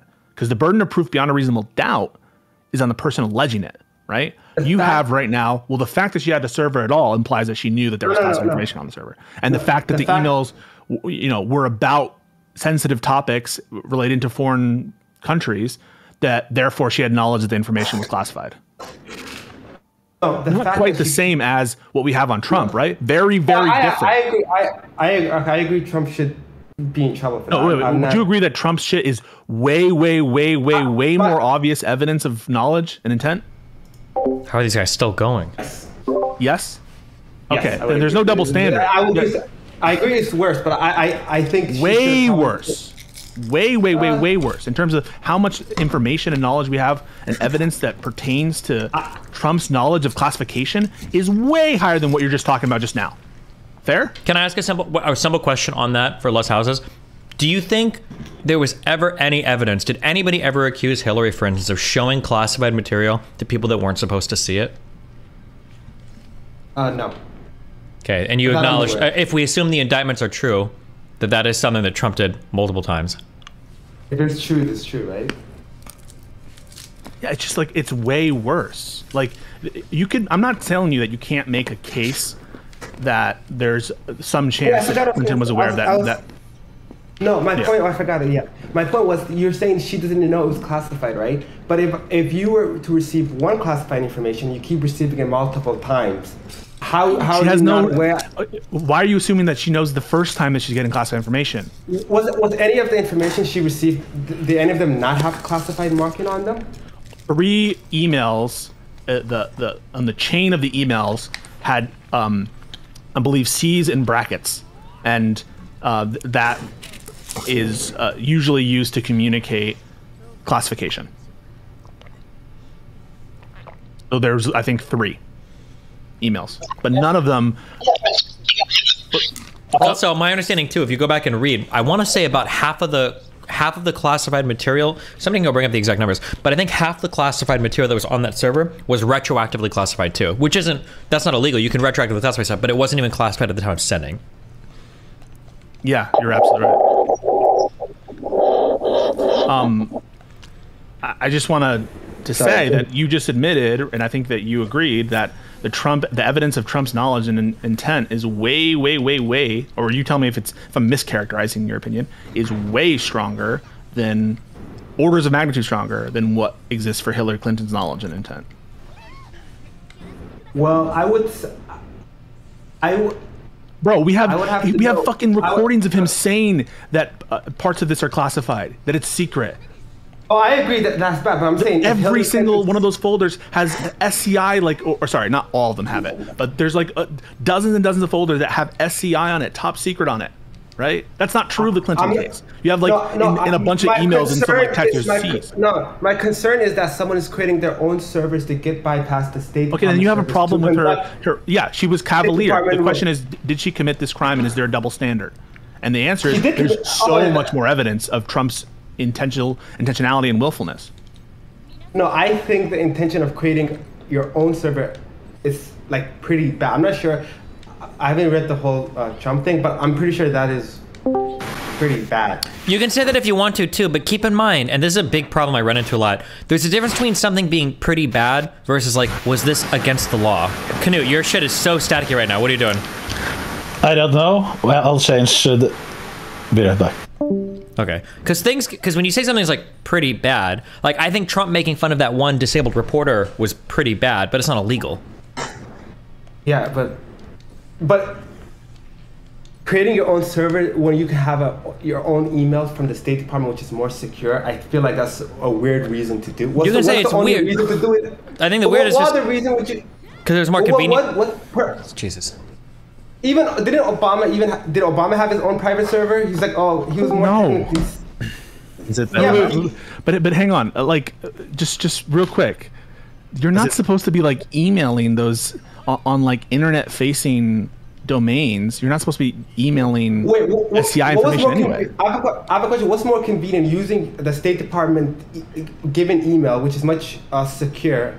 What is more convenient than setting up your own? Isn't that more complex, setting up your own private server? He's a boomer. Having your own security. Like, do you have a grandparent or like a parent that's a little older? No. Or an uncle or aunt that's like a little older? They don't use technology. Yeah. So then I'm sure that you can relate to like dealing with people who do not have the best grasp on technology. I don't know how many times I have to like explain what an audio source is when like someone's using Zoom. I disagree that it's more convenient. How is it more convenient to set up your own? I'm trying to explain, server? But you're so the reason why. So like imagine that you have 2 phones with like 2 different operating systems, and you have to check 2 different things. Like it's not inconceivable that a more older person doesn't want to do that because they don't want to have multiple things. That seems like a lot more. I mean, what's the other conclusion to draw? It's just an email. You can be done for you. They could configure it for you. Like, I assume the State Department has IT people who could set that up for you. It's not like you have to go and do it yourself. Okay, so just because you have IT people to set stuff up for you doesn't mean that it's somehow not inconvenient for a person who maybe is not great at technology to use multiple devices or to use multiple domains and to have like problems there. I mean, what's a better explanation for why she had the private email server? Do you think she's a traitor? I'm not sure. That's a tough one. Like, what? Well, think about it. Like, whenever you're questioning, like, what are the motives behind someone? Like, what is a plausible motive for Hilary Clinton to have a private email server? One is convenience, maybe. One is she doesn't want the government to be able to read her messages. Those why are both possible, right? What is she? If it's work related, why would she not want the government to further read those emails if it's work related? Yeah, I don't think that that's a justifiable rationale to have a private email server, to be clear. But it's not this kind of nefarious thing where I'm going to use this just because I'm like, I don't want people to know what I'm thinking about or why I'm doing stuff politically. Doesn't mean that, you know, I want to do everything related to classified information on a private email server. I agree, but I think that my only concern is that I'm pretty sure if it was if it was Trump who had this set up, he created his own email server and said, "Oh, it's convenient." I'm pretty sure he would probably be. I'm almost positive he would not. Here's like actually, and we can even prove that's not the case. If that was the case, let's assume everything you're saying is true. Okay, let's assume that there is a double standard. Let's assume that Hillary Clinton was acting out of malice. Let's assume that the State Department is ran by Democrats and they're trying to fuck over Trump at every step of the way. Why would they have given him so long ever to return any of the documents? Why wouldn't they have just moved to subpoena or send the FBI in immediately once they realized stuff was missing? Why did they give him months to comply? He's been screwing them around for like a year and a half. Yeah, why? Okay, if that's true, I agree. That is true. Well, wait, hold on. That's not even a disputed part of anything. That is true, and it might have even been over a year. The National Department of Records or whatever contacted him. I think the FBI contacted him and his attorney like multiple times. When you say that's true, you mean you didn't know that, or you're disputing it? That they gave him. That they gave him a year and a half. Yeah. You didn't know that, or you're disputing it? I think I read somewhere they requested it, so I guess they were pretty fair in that regard. Multiple requests. Multiple requests from NARA. No. Multiple requests. DOJ had a grand jury subpoena. Oh no. Okay, that's fair. I agree that Trump did break the law. That's not my issue. My issue is the double standard. No. Wait. Hold on. I'm not talking about the law. What I'm trying to inquire about right now is the state of mind that you're talking about. That there exists this huge double standard of treatment, and that the DOJ is just out to get Trump. My question is if that was the case, if they were just out to get Trump, why wouldn't the FBI have subpoenaed him, raided Mar-a-Lago immediately? Why would they give him so long to respond? If they're really just out to get him, did they know that he wasn't going to comply with anything? That's a good question. Because I think in order for your hypothesis to be true, that they're just out to get him, then they should have gone after him immediately, rather than giving him time to respond at all to the initial request. At the slightest like provocation, at the slightest thing, and charged him right away. Unless what you're saying is, well, they knew he was going to just keep doing it, and that's how they set him up. Or I don't even know how. Maybe they were checking he fucked himself. They were checking their T's and dotting their, or the other way around. Well, no. Hold on. Wait. Hold on. Remember, hold on. I'm very big on the state of mind thing. Okay. If it would have been the case that they would have tried to charge him or indict him immediately, to be honest, most Democrats and most of the country that hates Trump probably would have been A-okay with it. If someone had said Trump had nuclear secrets at Mar-a-Lago and we're just going to go ahead and indict him immediately, I think most of the mainstream media and a lot of anti-Trump fans probably would have went along with it, right? A lot of us were pissed that he was given so much discretion compared to I don't think they needed to cross their T's and dot their I's here. They probably could have done it, and most of us would have probably, fuck it, charge him. And whatever their motivation may be for crossing their T's and dotting their I's, why don't you give them any credit for that? Give it the credit for what? That they were.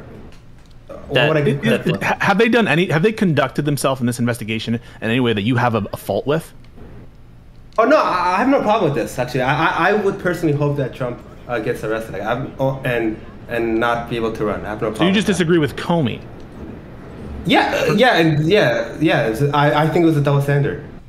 But hasn't Pisco demonstrated that there are fundamental differences between the Hillary Clinton email situation and the Trump classified document situation? I'm not saying no similarities whatsoever, but enough meaningful distinctions that it would justify the DOJ pursuing one and not the other?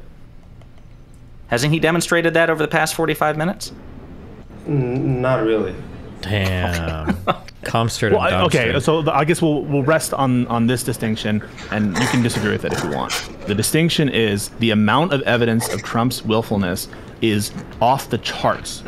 And for Clinton, you're not able to produce anything other than the fact of her private server itself, and maybe the nature of the content itself. But that is a big deal, like creating your own server to get bypassed. Like I can't get, like I don't know, maybe I'm the crazy one. But hold on, wait. When you say creating a server to bypass a server, like most of Hillary's email dealings were still like official email dealings. Like she's emailing like other people, like in and out of the State Department, in and out of the government. It's not like these are like, it's like hidden emails that are being sent into like a black hole where nobody knows where these communications are going to. Are there like some missing emails because of that? There were deleted emails after the State Department did their investigation. Emails were deleted off the server, and they were not recovered, right? Many were not. Yeah, so I don't know what this thing's trying to say. Oh, so then you're just saying that there is no the evidence of her willfulness is on those 30,000 emails that were deleted. I guess. Yeah, So but there's no proof of that. That was to bypass the State Department, so because now the State Department can't receive those. I mean, so you think there's an email that exists in that stack that probably we'll never know. That's the problem. We'll never know. Well, no. Okay. I think me and Pisco would be okay with that. If you want to, so for instance, if you were to make the statement, Hillary Clinton could have acted with impropriety. She might have actually been intentionally hiding stuff, and she might have issued an order to delete those emails because she knew she'd get busted. I don't think either of us could say that's absolutely incorrect. I don't think either of us would say that. We'd say I wouldn't say that. No. Yeah, that's possible, but we have no evidence for it. We have no reason to believe it. The motive is barely there, but maybe. But like the problem is, and this is the issue I have with so many conservatives on this, is you seem to have no problem making that statement with the full confidence that those emails must exist, but you have no idea. My point was the willful ignorance, and the intent was the fact that she created an email server and used it for State Department work when she could have had a State Department email which was better protected. But everybody in the state, there was Colin Powell had issues with this, and George Bush White House had issues with this. Like plenty of people had issues. Was this to the same degree? No, he didn't do the same thing. But the point is, these people have private devices, and a lot of government employees do government work on private devices. And the mere fact that happens, or in this case that they have a private email server, which I agree is more extensive, doesn't imply, I believe, any intentionality about the nature of one's intent with respect to classified information, unless you have more specific evidence, because there's plenty of State Department business that wouldn't necessarily entail classified information that would reasonably. I think someone in chat just linked it. There was like 60,000 emails on that server, and they found, at the time, only a couple hundred of them were classified. That means the vast majority of emails on those servers weren't classified. And if that's the case, and even when they're all sort of like back, I know, but you don't need to have vast numbers of classified in order to have classified. No. We're talking about intent. Right? Don't get distracted. What we're talking about, I agree there's classified information. What we're talking about is intent. And is the fact that you have a private email server itself enough to show that you have an intent to possess classified information where it's not supposed to be? If I were to tell you that 99.9, let me get this out, 99.897% of the emails on that server were not classified, and only one little email was classified, what would that change your answer? That the fact that she made a private email server show that she wanted to have that she knew that classified information would be there?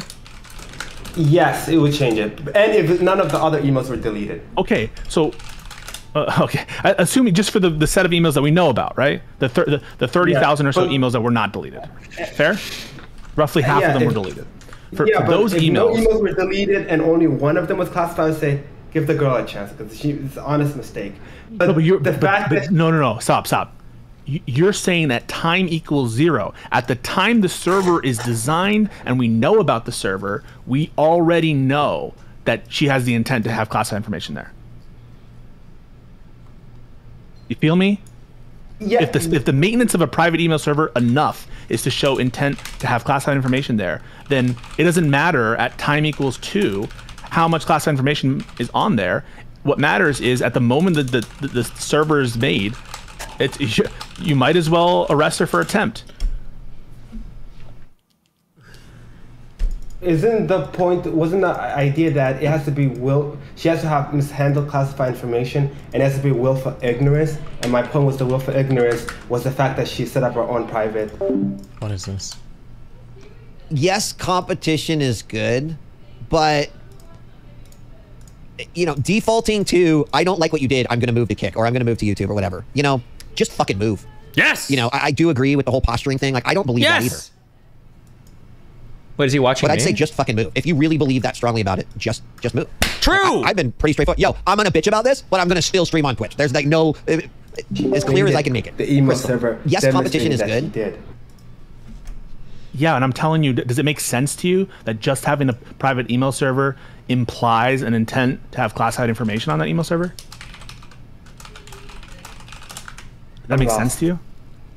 Oh no, if she did not mishandle any classified information, then yeah, that would be true. No.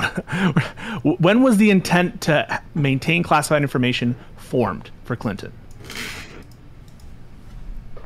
So I guess when she set up the email server and used it for work related. So for example, it could have been when she started her job and she was starting getting briefings.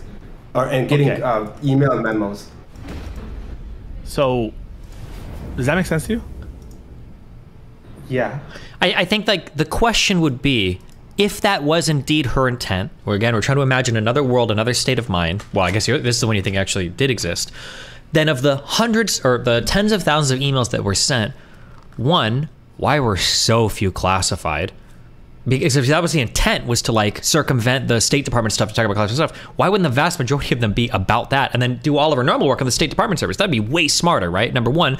And then number two, and somebody can remember wrong if I'm wrong about this, I don't think anything has ever come out saying that like Hillary Clinton was doing something improper on those servers, aside from the fact that classified information was on there. I don't think there's ever been like, oh yeah, she was doing improper dealing, she was sharing information with people she wasn't supposed to, she was like doing all this horrible yeah. Wasn't at that same time she's working, there was like they were doing work with the Clinton Foundation? Wasn't that like around that same time? Okay, you need, your burden of proof is to show a double standard. You need more than wasn't there Clinton Foundation stuff. If you have some knowledge of some impropriety with respect to the server, then you should bring that up. Bill Clinton wasn't they getting like money from like the Qatar thing at that time? So this is my problem with so much of this kind of conversation is that it's built on innuendo, rumor, and hearsay. You're saying that wasn't there something. If you're alleging some kind of conspiracy to do this classification bullshit, I didn't do my research. I didn't do my research on like everything. I was just making a point that it was just double standard. The issue isn't, listen, if your point was like, I don't know the exact details, which by the way, I don't know the exact details of all things, that's fine. The problem isn't the evidence you're bringing, it's the strength of your conviction.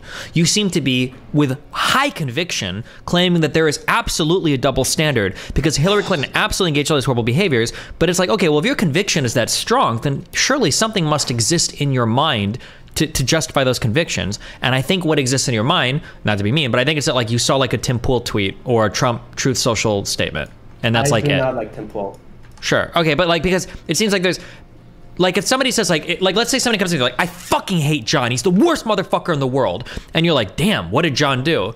And the guy was like, well, I think didn't Jamie say that John called Samantha or Emily, I think like a cunt or something? Like, you'd say, well, hold on, the strength of your conviction here doesn't seem to match what exists in your mind. Like, if you feel that strongly about this, like, there should be something in your mind that justifies that feeling, unless you're inheriting the conviction from somebody else, meaning somebody else said, oh, this happened, and then you just kind of, like, believe them on their word, and you don't, My understanding at that time was that Clinton set up her own server while at the same time her husband was doing deals for the Clinton Foundation. Sure. Both those things might be true. Nothing is wrong so far, though, but both those things might be true. And then because I know my understanding was that because of that, she did not want the emails, State Departments to record that deals she might be doing in order. But that doesn't make any sense. Wait. That doesn't make any sense because she's sending emails, right?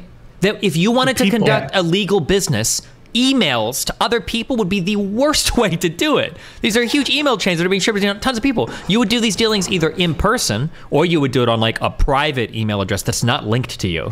It wouldn't be like, oh, these are the secret dealings of Hillary Clinton, and I know that because they are on Hillary Clinton's email server that is in Hillary Clinton's residence. Like, and they have her name and information all over.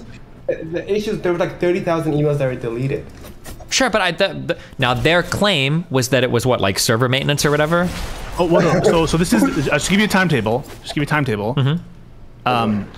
The emails were subpoenaed in March 2015. Fair? It's not disputed. It's a congressional House subpoena. And take your word at it. The same reports that folks in the conspiracy side of the train, in my opinion, are relying on. I'm not okay, not attributing that to you. The reports that people who allege this impropriety from Clinton rely on, there's an FBI report, there's an Inspector General's report about I think it's called Mid-Year Exam, the investigation. They all say that the evidence showed that the order to delete those emails came at the turn of the year, sometime in December or January, months before the actual subpoena was issued. Okay? So at that point... Wait, so did the order... was it deleted before the subpoena or after? It wasn't deleted before the subpoena. And so I'm going to tell you. So an order was from... deleted after? It was, yeah. Okay. So the order to delete was given in December, January, 2014 into 2015. That timetable, and then it wasn't deleted. Okay, the emails that were ordered to be deleted were not deleted. Come to March 4th or whenever the subpoena is issued, the lawyers for Clinton tell the people who are hosting the server, who are holding on to the server, a guy by the name of Paul Combetta is one of the employees there, to preserve all emails pursuant to a preservation request by the House of Representatives and that same subpoena. And after the preservation request and after the subpoena, Paul Combetta deletes the emails. Wow. That's so interesting. So if we know that the order to delete was given prior to the subpoena, what is the basis to think that Clinton expected there to be a deletion after the subpoena?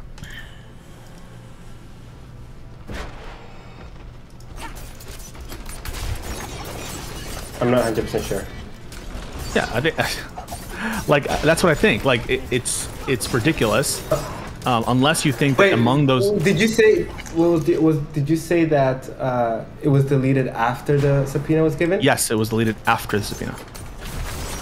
But you're saying the order was given before the subpoena, though? Before the subpoena. Yes. Okay, could they not have given like a head? Because many people work in Congress, could they not have been given a heads up?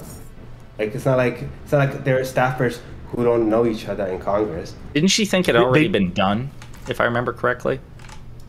I don't have any reason to believe that she did. I don't know if there's any basis to believe that she thought that the deletion hadn't already happened at the time that the subpoena was issued.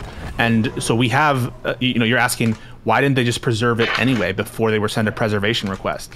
I don't know what to respond to that.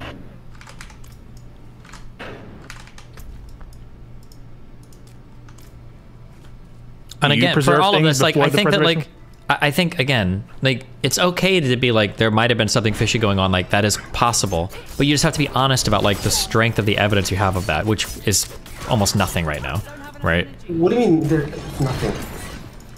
Like they deleted, like they had like all these emails that were deleted. She created her own private email server. Yeah, okay, we're looping. Well, I know we're looping, but it's like how's that not evidence? Creating the own server is not in and of itself evidence of any wrongdoing. No.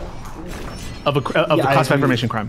But using it for classified information work, that is. If you knowingly do it. Yes. If you knowingly do it, that's the point. Didn't she get many classified information? How did she not know after the first classified?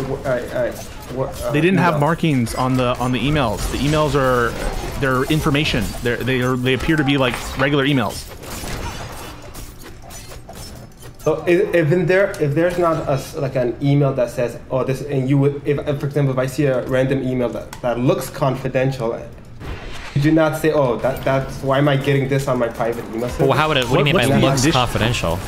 Yeah, what's the indicia of confidentiality? So for example, something around, we might assassinate some Iranian guy. The nature of most classified information is not going to be like, on January 15th, we're going to go and murder Gaddafi and his fucking... That's not... Like, it could be the most mundane shit in the world if it's related to... Or some things are automatically classified if they just come out of a certain area.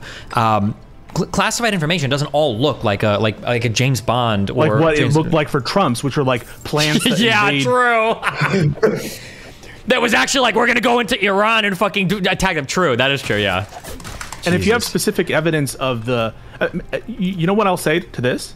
If there actually is some email that's like that, where it's like, these are secret plans to invade Iran if something happens, I think there would be a decent argument, a colorable argument at least, a non-frivolous argument, that the nature of the content itself would have put on reasonable notice Hilary Clinton that information was classified, and therefore we can presume some knowledge level of classification, assuming that we can have a sufficient basis to think that she read it. Email. What's that? The issue. The issue is that there were some other emails. That no, but wait, the burden of proof is on you to show that there. Okay, we can't just work off of the omission, right? But how is it not like an issue? Hey, you use State Department, while you're at the State Department, you use your own private email server, and then magically, when the subpoena happened around that time, you deleted all these emails. Like, okay, I'll give you an analogy. Okay, you're on trial for murdering your friend. Okay. And someone says, well, we don't have any evidence that he shot him. We don't have any evidence that, that he was there. But we do know that he deleted one of his hard drives the day of the murder. Isn't that a bad analogy? Because it's not like, it would be the same if we were work colleagues and I set up my own private, I guess, server, and then I deleted those. I think this is maybe the linchpin to this. I think that you personally, you can't see there being any reason for having a private email server unless you're trying to break the law. I think that's, in your mind, that's kind of how it is working, yeah? Yeah, why would you, especially when you have an option to get a much more convenient email, which is set up by the State Department, and a more secure one. Why would you set up one? Well, I don't know if it's more convenient. We're just kind of like assuming that to be true. That's probably not true. But you're setting your own private, how's it not more complicated to set up your own private server? She had someone do it. She had, if you read the FBI, have you read the FBI report on it? There's multiple servers, by the way, just so you know. There's a MacBook server. They changed the Platte River networks. There's a series of servers. You should learn about them. You should learn. There's various domain addresses that are relevant to the investigation, because if you knew about what's going on here, you would also know that they tried to change her email address in the emails that they gave to the State Department, and that is often used as a conspiracy talking point. But I recommend that you read the Inspector General report and the FBI report that details how the servers were set up and the rationales given by various people on why they were set up.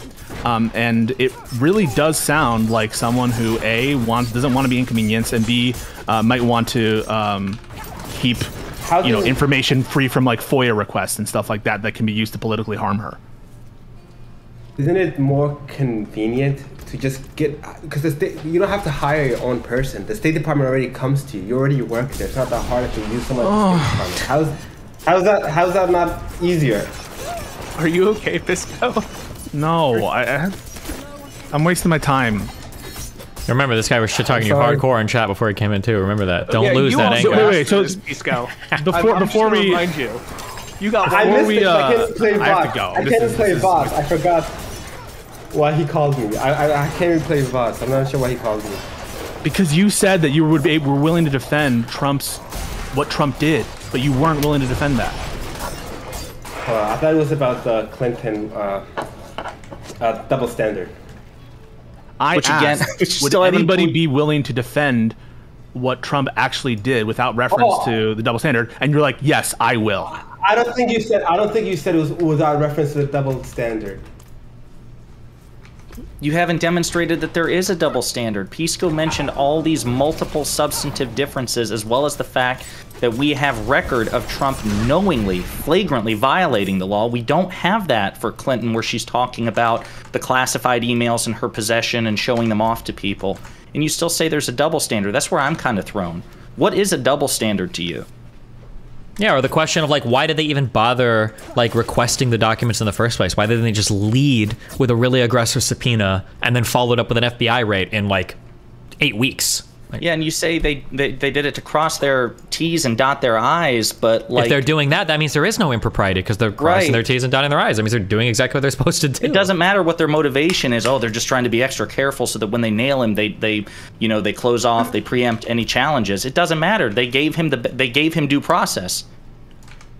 Okay, my idea of the double standard was that Clinton mishandled classified information. Okay, we're looping hard. We're looping so hard. That was my double standard, but she wasn't. I agree Trump did it as well, but my point is that they both should have been arrested for that. Okay. Thanks. Cool. Good talk. Yeah, I think you destroyed Pisco for the record. Yeah, I know. Let's not rub it on him. Okay, bye, guys. So I will say this before I go, which is that if you ever host a podcast, you need to call it the piss break. Why? I don't want to... Listen, I get as much joy as anyone else when I, like, emerge onto DGG and everyone's like, let him piss. I get a lot of... a lot of synapses fire off, and I get a lot of dopamine from that, but I don't think that I need to... brand that way? The pee stuff any more than it's already encouraged by everyone else. Okay, there's like pictures of me with Photoshop like bottles of pee. There's pictures of me like photoshopped on Calvin, which is already like I guess not what Bill Watterson wanted for Calvin Hobbes, but like pissing on stuff. There's PP Corp, P LLC, the Piss Man, Piss Stocks. We don't need any more of it. Okay. Yeah. All right. Well, before both of you go, just again from a layman's perspective, I want you to tell me if these facts are wrong. So, again, that presiding judge, Eileen Cannon, the one who is the Trump-appointed loyalist, she, provided the special master. She got her, reamed by the 11th Circuit. She's assigned to this case, but we don't know that it's permanent. It may end up being before a different judge. Is that correct? Correct. And if it's not, if she's permanently assigned, the DOJ can challenge that assignment and get her taken off the case if she doesn't recuse herself. Correct? Yeah, correct. But, like, why? He thinks she's going to give him a favorable ruling. I'm sorry, Pisco, what'd you say? Because she was wrong legally? Oh, I just figured I figured DOJ would want to challenge it given that she was Trump appointed and wrong legally, and it seems like, if I remember correctly... Trump argument. I'm sorry? Trump's like, I'm not going to get a fair shot with these Obama judges. Yes. But, like, you're kind of feeding into that if you're, like, arguing that, say what you want. I agree that the stuff with the special master was deplorable, obviously, like, in every sense of the word, not allowed by the law, and an infringement of the executive's discretion to prosecute, all that stuff. Then it was like, and it wasn't even a close call, and that it was a horrible legal thing, right? But she's a duly elected and appointed, not elected, appointed Article 3 judge, and there's no reason at this time to question her, biasness. Can they do it? Yes. is it smarter to let the game play out? And if they think that there is an unfair or unjust ruling to go above to the 11th Circuit again, yeah, that's the correct way to do it. But could they? Yes. Is it advisable? No. So if I understand correctly, what you're saying is if it's not reassigned and she doesn't recuse herself, she's the permanent judge over this case, and DOJ has the right to remove her, to at least try to remove her, they will keep it in their back pocket until, like, during the trial, if she demonstrates some sort of bias or, improper conduct. I think the longer you go on, the less chance that happens. Then it's more like prejudicial and burdensome. So you don't think they'll do it at all? I don't know that there's a basis to do it. I mean, like, why? Just because they disagree? Like, let's be real. Like, I honestly think that she's probably very Trump favoring in the sense of she's going to interpret everything and she's going to give Trump the biggest burden or the presumption of whatever, right? Right. But I'm not sure that that's a horrible idea anyway. So there's probably something to be said for this judge and being in Florida, like for him still losing, right? Like assuming that it happens. Yeah. There's also, assuming, let's say in the worst case scenario, she does something that is like wholly, out of line, or she ignores like something that she should. There's something called a writ of mandamus, and you can go to the higher courts and get it, which basically is the higher courts telling the lower court judge, you will do X, Y, and Z.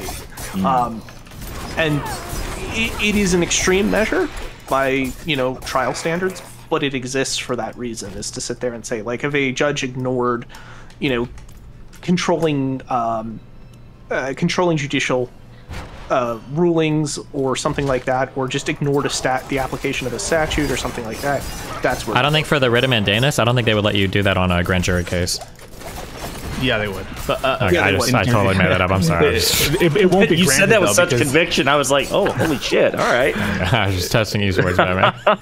They're not going to grant it because that writ is almost never granted, and it's an extreme remedy that won't unless she does something like, or we're not going to allow any opposing party statements to be used against Trump. That's just like, that would be the kind of thing I think that you would have to see from this judge for them to for a writ of mandamus to be issued. I don't know. I think you can file interlocutory appeals too, right? Before. Yeah.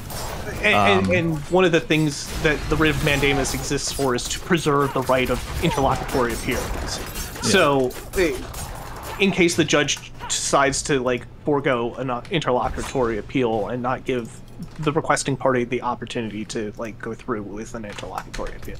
So, Steven, you want to check their math on that? Or do you think they got it right? He's right. Okay.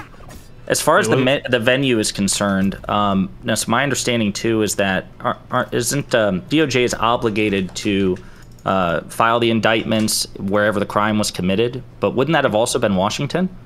So that's an interesting thing. We still don't know. There's still mystery indictments that might come down, and there might be a bifurcation of the case, but I could also see where if there's additional stuff involving DC, they might roll it into one particular, for appropriate forum to roll it into DC, but we'll see what happens there. That's the constitutional protection.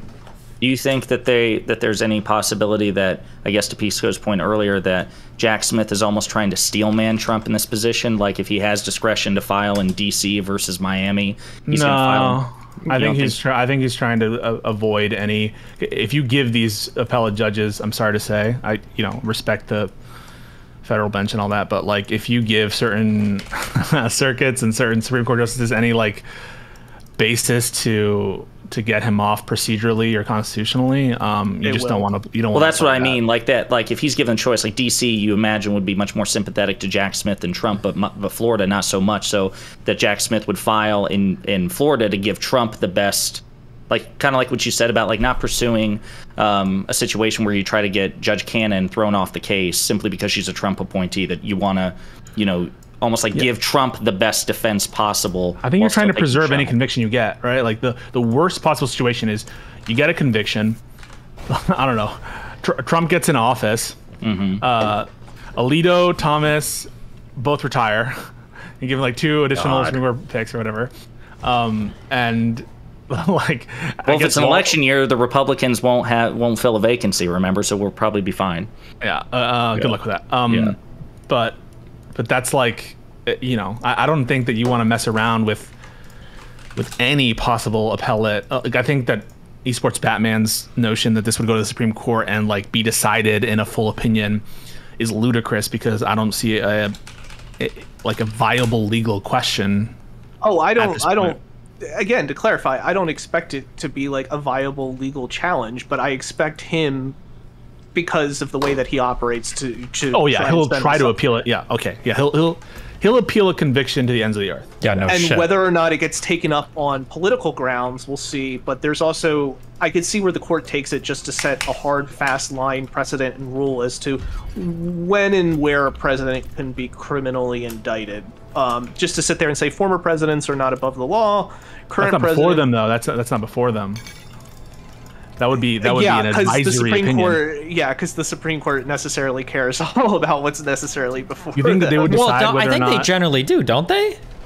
Like, I don't think the Supreme Court generally goes out of their way to make really hugely wide rulings, right? They can, depending on the situation. No, I know they can, but I'm saying, like, I think, well, because you just implied that, like, the Supreme Court is, like, keen to take up a whole bunch of issues and narrow broad rulings whenever they can. Not on the regular, but because of the uniqueness of this case, just to sit there and say, we're answering the legal question, but while we're at it and we're here to prevent this from ever coming up again, we're going to set the precedent now, which sometimes they do. They do sometimes go beyond the bounds of the case, especially in precedents setting stuff, to sit there and say, here's the hard and fast rule, generally speaking. We're going to prepare for this going forward. Gird your loins. You know. Girded. So how confident, or okay, how do I want to phrase this? How do you two feel about this as attorneys, given the venue, given the judge, but also the DOJ success rate and Jack Smith's reputation? Like, I think, Pisco, you said earlier, one of you said earlier, I thought that Trump was fucked. You still assuming everything in the indictments are true. Oh yeah, and there's not like some extra crazy, like actually Trump was showing him like a Crayola crayon drawing and lying about it or something like that, right? Yeah, which I would assume before these indictments came out, they probably are checking that, right? Oh, this has been vetted by everybody. Yeah. This is probably, I can't imagine how many eyes and how many like minds have gone, because they're aware of what they're doing, right? They're not going to do a weak indictment and be like, oh, lol, I guess like our evidence kind of sucked. And like, yeah, we lost the kind of stuff. Like, they're aware of probably the gravity of everything. Of charging a former president and a potential future president, right? Because he's trying to run again too. And he almost doesn't even dispute the facts. True. He almost make the case entirely on Trump's own admissions, and you could still get a conviction without any. Almost like you almost don't need some of this other overwhelming evidence. He admits that he has the documents. He admits they're classified. He admits that it's still secret. I don't think there's much of a dispute that Mar-a-Lago is not an authorized place to have it while he's not the president. Mm-hmm. And if so, that's a legal challenge. It's almost a case you could make just on Trump's own statements. And with all the extra witnesses, specific evidence, there's tapes, there's video recording of them moving boxes. I think the box is at issue. I think what they were really looking for was the smoking gun of him saying, I know that this is classified, I know I have it, and I shouldn't, and I'm going to have it anyways. And yeah, but like that amount of like testimony would probably be not realistic in most of these cases. You're not going to get intent that clear, but they have it. But not for the average person, but again, for the president. Well, he kind of did say that. The legality is irrelevant. It's his knowledge with respect to the acts, but he could think it's legal because the former, let's say that he thinks it's legal because former presidents can't be convicted for any crime, or they have your opinion that somehow they're immune to any classification-related thing. That would not save him, right? Even if he had an honestly held belief on it. Actually, it might. That maybe could save him. No, if he really genuinely believes that he does have the authorization to show those and declassify them or whatever, couldn't it theoretically? If he honestly believed that it wasn't against the law, because he was ignorant of the law, to have those documents, I don't think that is a bar to conviction. Okay. But didn't he say your on level page of knowledge 16? of the law itself isn't the intent that we're referencing. It's intent with respect to those specific documents and respect to the underlying offenses and the but the interesting, I don't know how the mens rea or what intent you would have to show here, what it would work for, because he sorry, I just saw myself as the Kool-Aid man, but P. Because like for instance, while he's president, he can take those documents, and he does have the right to do so, most likely, right? So when he's not president, he could theoretically still think like the same thing in terms of not like in terms of like being within the bounds of the law or whatever, right? I think that would be a prosecutorial discretion situation where you wouldn't charge him because it just would feel like there's not a lot of malice there. But I don't know that his, you know, say that you have classified information at a time when you're allowed to. You have knowledge that it's classified, and then it's declassified, and the regulations all say that you have a duty to search and find all that information and give it all back, but you just don't know that about that regulation. Sure. I don't think that there's a case to be made that just because you're ignorant of that regulation or whatever that thing is, that you're immune to the law. Well, this is the part that I'm not sure about though, because I'm confused. Like, let's say that since it requires some level of like intent to hold in an unauthorized area, like let's say for instance that you took one document from place A to place B, and it turns out that place B, without your knowledge, was no longer authorized to be a place to store those documents, but you do it anyway. Oh, I see what you're saying. Yeah, so like maybe if he really genuinely believed, yeah, I'm the president, or I was, so I'm allowed to hold these in my place, and I can do whatever the fuck I want. It's still a skiff sort of. Yeah. Almost. Okay. So I would say that if, to the extent that that's a thing, I would apply some kind of reasonableness or objective test there. Sure. Where it's you can't be like, but I thought that's another problem. The Walmart was allowed. That's another problem where that fails, though, because when you talk about reasonableness and everything, like this is the president of the United States, and he has a very special relationship with classified stuff. So how would you even begin to determine what is like what would a reasonable person who was the president of the United States like think in this circumstance? You know, I think it's ultimately defeated by the very thing that you cited earlier, which is he's been wrestling back and forth with this with the National Archives. Oh, no. I agree. I don't think he could make that case now because his statements absolutely convict the fuck out of him. They betray that he knows that he's not supposed to have these things. Let's say he took it there and he didn't have any knowledge that it was an unauthorized place, and you actually thought it was an authorized place. Correct. And let's say he doesn't have these statements where he's like, yeah, there's a secret and I could have declassified it, blah, blah, blah. Like, and we're assuming that it's genuine and that you could prove beyond a reasonable doubt that it was genuine, right? Well, he would have to prove that. Whether he... Right. Yeah. But if that were the case, I would still apply probably like a legal objectiveness test. Like let's say that he thought that he had a genuine belief that the middle of Times Square was an authorized location for those documents. Would you ever accept that as a bar to, if it was just some so irrational belief?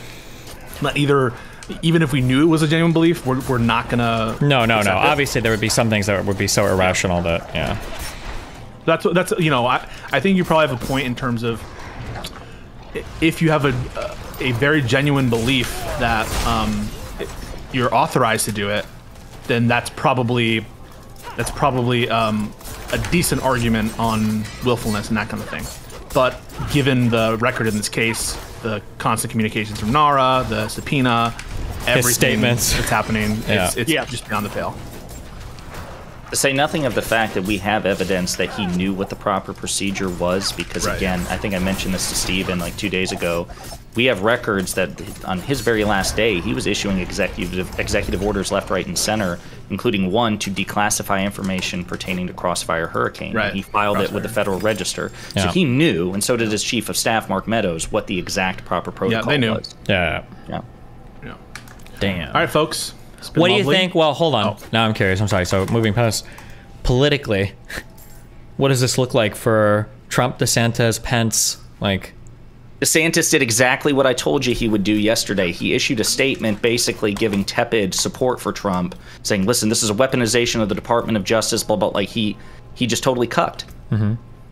Even though you would think he would have had a political incentive to either keep his mouth shut or to at least but if he genuinely thinks that Trump is out, then it makes sense to be very, very, very warm towards Trump. Because it's a gracious winner. Exactly. And you want to engender goodwill with his fan base, right? Yeah. No, that's it. Well, that was the case I was trying to make to you. I thought he would do exactly that. Well, but I wouldn't think he would do that if the case against Trump was like lighter or whatever. Then you don't want to risk like building up Trump while he's shitting on you at the same time, and then he's going to run against you. It would look bad. But if Trump is genuinely removed from the... But then also, let's say that all of this goes through. He's looking down the barrel of criminal indictments, criminal prosecution. Yeah, he could theoretically still be elected president, right? Yeah, I think it's, sedition or treason is like the only thing that bars you from public office. There are a couple of statutes that technically do, but that would be interesting They purport to. You know, whether or not constitutionally they'll hold, that's a whole different story. Yeah, so what are the chances that, like, Trump is, like, simultaneously convicted and doing, like, a State of the Union and shit at the same time? Like, there's, like, a non-zero chance that, like, this is the future of our country at the moment, right? I think that Trump has a non-negligible chance to win re-election. Yes. Even with convictions. And anyone like who says that he doesn't is just taking copium pills. There's a decent chance that he wins. And I think there's a very good chance that he's convicted. I think there's a very poor chance that this trial is concluded by election time. Yeah. What's the average? Sure. Like, I know the Alvin Bragg thing is set for like March of next year. If I'm not, isn't it like a year out usually, or does it vary? You need to build in time for pretrial motions. Discovery. You know, he has a constitutional right to due process that should allow him to prepare for the case, and he's going through 2 cases like, already back to back. And so, you know, I think he has a non-frivolous request to like stay or to have a continuance or something. Ooh. While he's figuring out what's going on in New York. So like, there's that Fulton County indictment too potentially coming, right? Which so might get hit with a third and one. The other January 6th one, like this is not all going to be resolved before the election. It's just it's impossible. How could it? Mr. President, we're just going to have to have you live in a courthouse for the next 6 months. Having him like just playing on repeat those clips of like, do you really want somebody under FBI investigation running for president or whatever, what he said about Hilary Clinton is like unbelievable. I think people are underestimating how effective those will be. But I think the Republican candidates who are all joining the nomination fight are overestimating the extent to which the Republican base will care.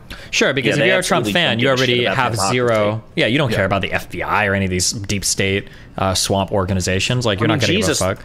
Look at the guy who was just in here. He said he was voting DeSantis and thought Trump was guilty, and he's still like, you know, tried to like put Pisco through the blender trying to defend Trump in a tacit roundabout way because he's so focused on Clinton. And that's a guy who says he's not voting Trump. Yeah.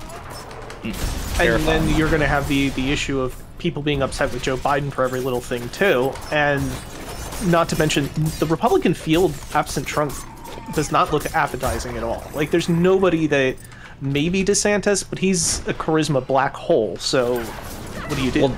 Well, DeSantis' primary strategy is to run to the right of Trump, which puts him in diametric opposition with the majority of the country. That's the funny thing. That's a difficult thing. To the right of Trump doesn't mean much. Trump wasn't very conservative.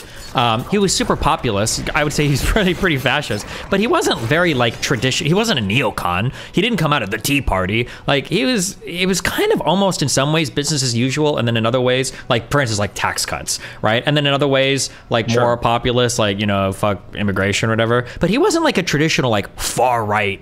No, it's true, but what I mean is, so right now, Trump enjoys the support of the vast majority of the far right in this country, and DeSantis is trying to lap him in that regard. 6-week abortion bans, you know, the Don't Say Gay bill has just been ratcheted up to like 12th grade, some other shit. And the thing is, that may marginally increase his chance of winning the primary, even though he's still like 20 or 30 points behind. But that for every step he takes to the right to try to win MAGA and the Republican primary, that's 2 steps away from winning in the general. You know what I'm saying? Because MAGA is so out of touch with the American public. And suburban house moms and dads are going to vote against that. It's going to be close, folks. It's going to be close no matter what. What's interesting that I have seen in terms of polling is the effect that the Trump-DeSantis, I guess, dichotomy has had on evangelical Christians, because they are actually split. That's why Pat Robertson, or what's his face, he just lol-noped out. He was like, fuck it, I can't go through this, and he just did. Damn. Pretty much. Folks, I love you all. Love you, buddy. This was fun. Yeah, man. Have a good one. Careful, buddy. Thank you very much for having me on, Steven. I'm going to get off in just a second. I'd also like to say fuck you. You've gotten me back into Diablo 2, playing Diablo 4, so... Why the fuck are you playing Diablo 2? Because I don't want to pay $70 for pay to win. You're a fucking lawyer. What are you, like a public defender? What the fuck? No, I'm just cheap, that's all. Okay, have fun. Be careful, buddy. Alright, take it easy, buddy. See you, Batman. All See right, ya. that's a dip too, Steven. Wow. Listen, man. What a wild twist of events. When is the first debate? Oh, they haven't set the terms yet. It's not been scheduled. Oh, okay. Yeah, so right now you have Trump. Even before all this, Trump said he wasn't going to debate because, you know, from his perspective, he's like, I really don't have an incentive to do it, right? Because I'm polling ahead of everybody, and a debate could just potentially make him look like shit. The others want to debate him desperately. Yeah, you got to be really careful about like the pre-anything like polls though. Like. People get way too hung up on like, look at what the polls say, look at what the polls say. And it's like, okay, yeah, but we haven't had like any really campaign stuff going on yet. Yeah. Well, and they're impermanent. Like, obviously, shit can change. There's no doubt. I mean, my God, remember what Biden was polling at in 2020? Yeah. You know, he was like 5th, 6th, 7th, or 8th, and there was only like 7 people running.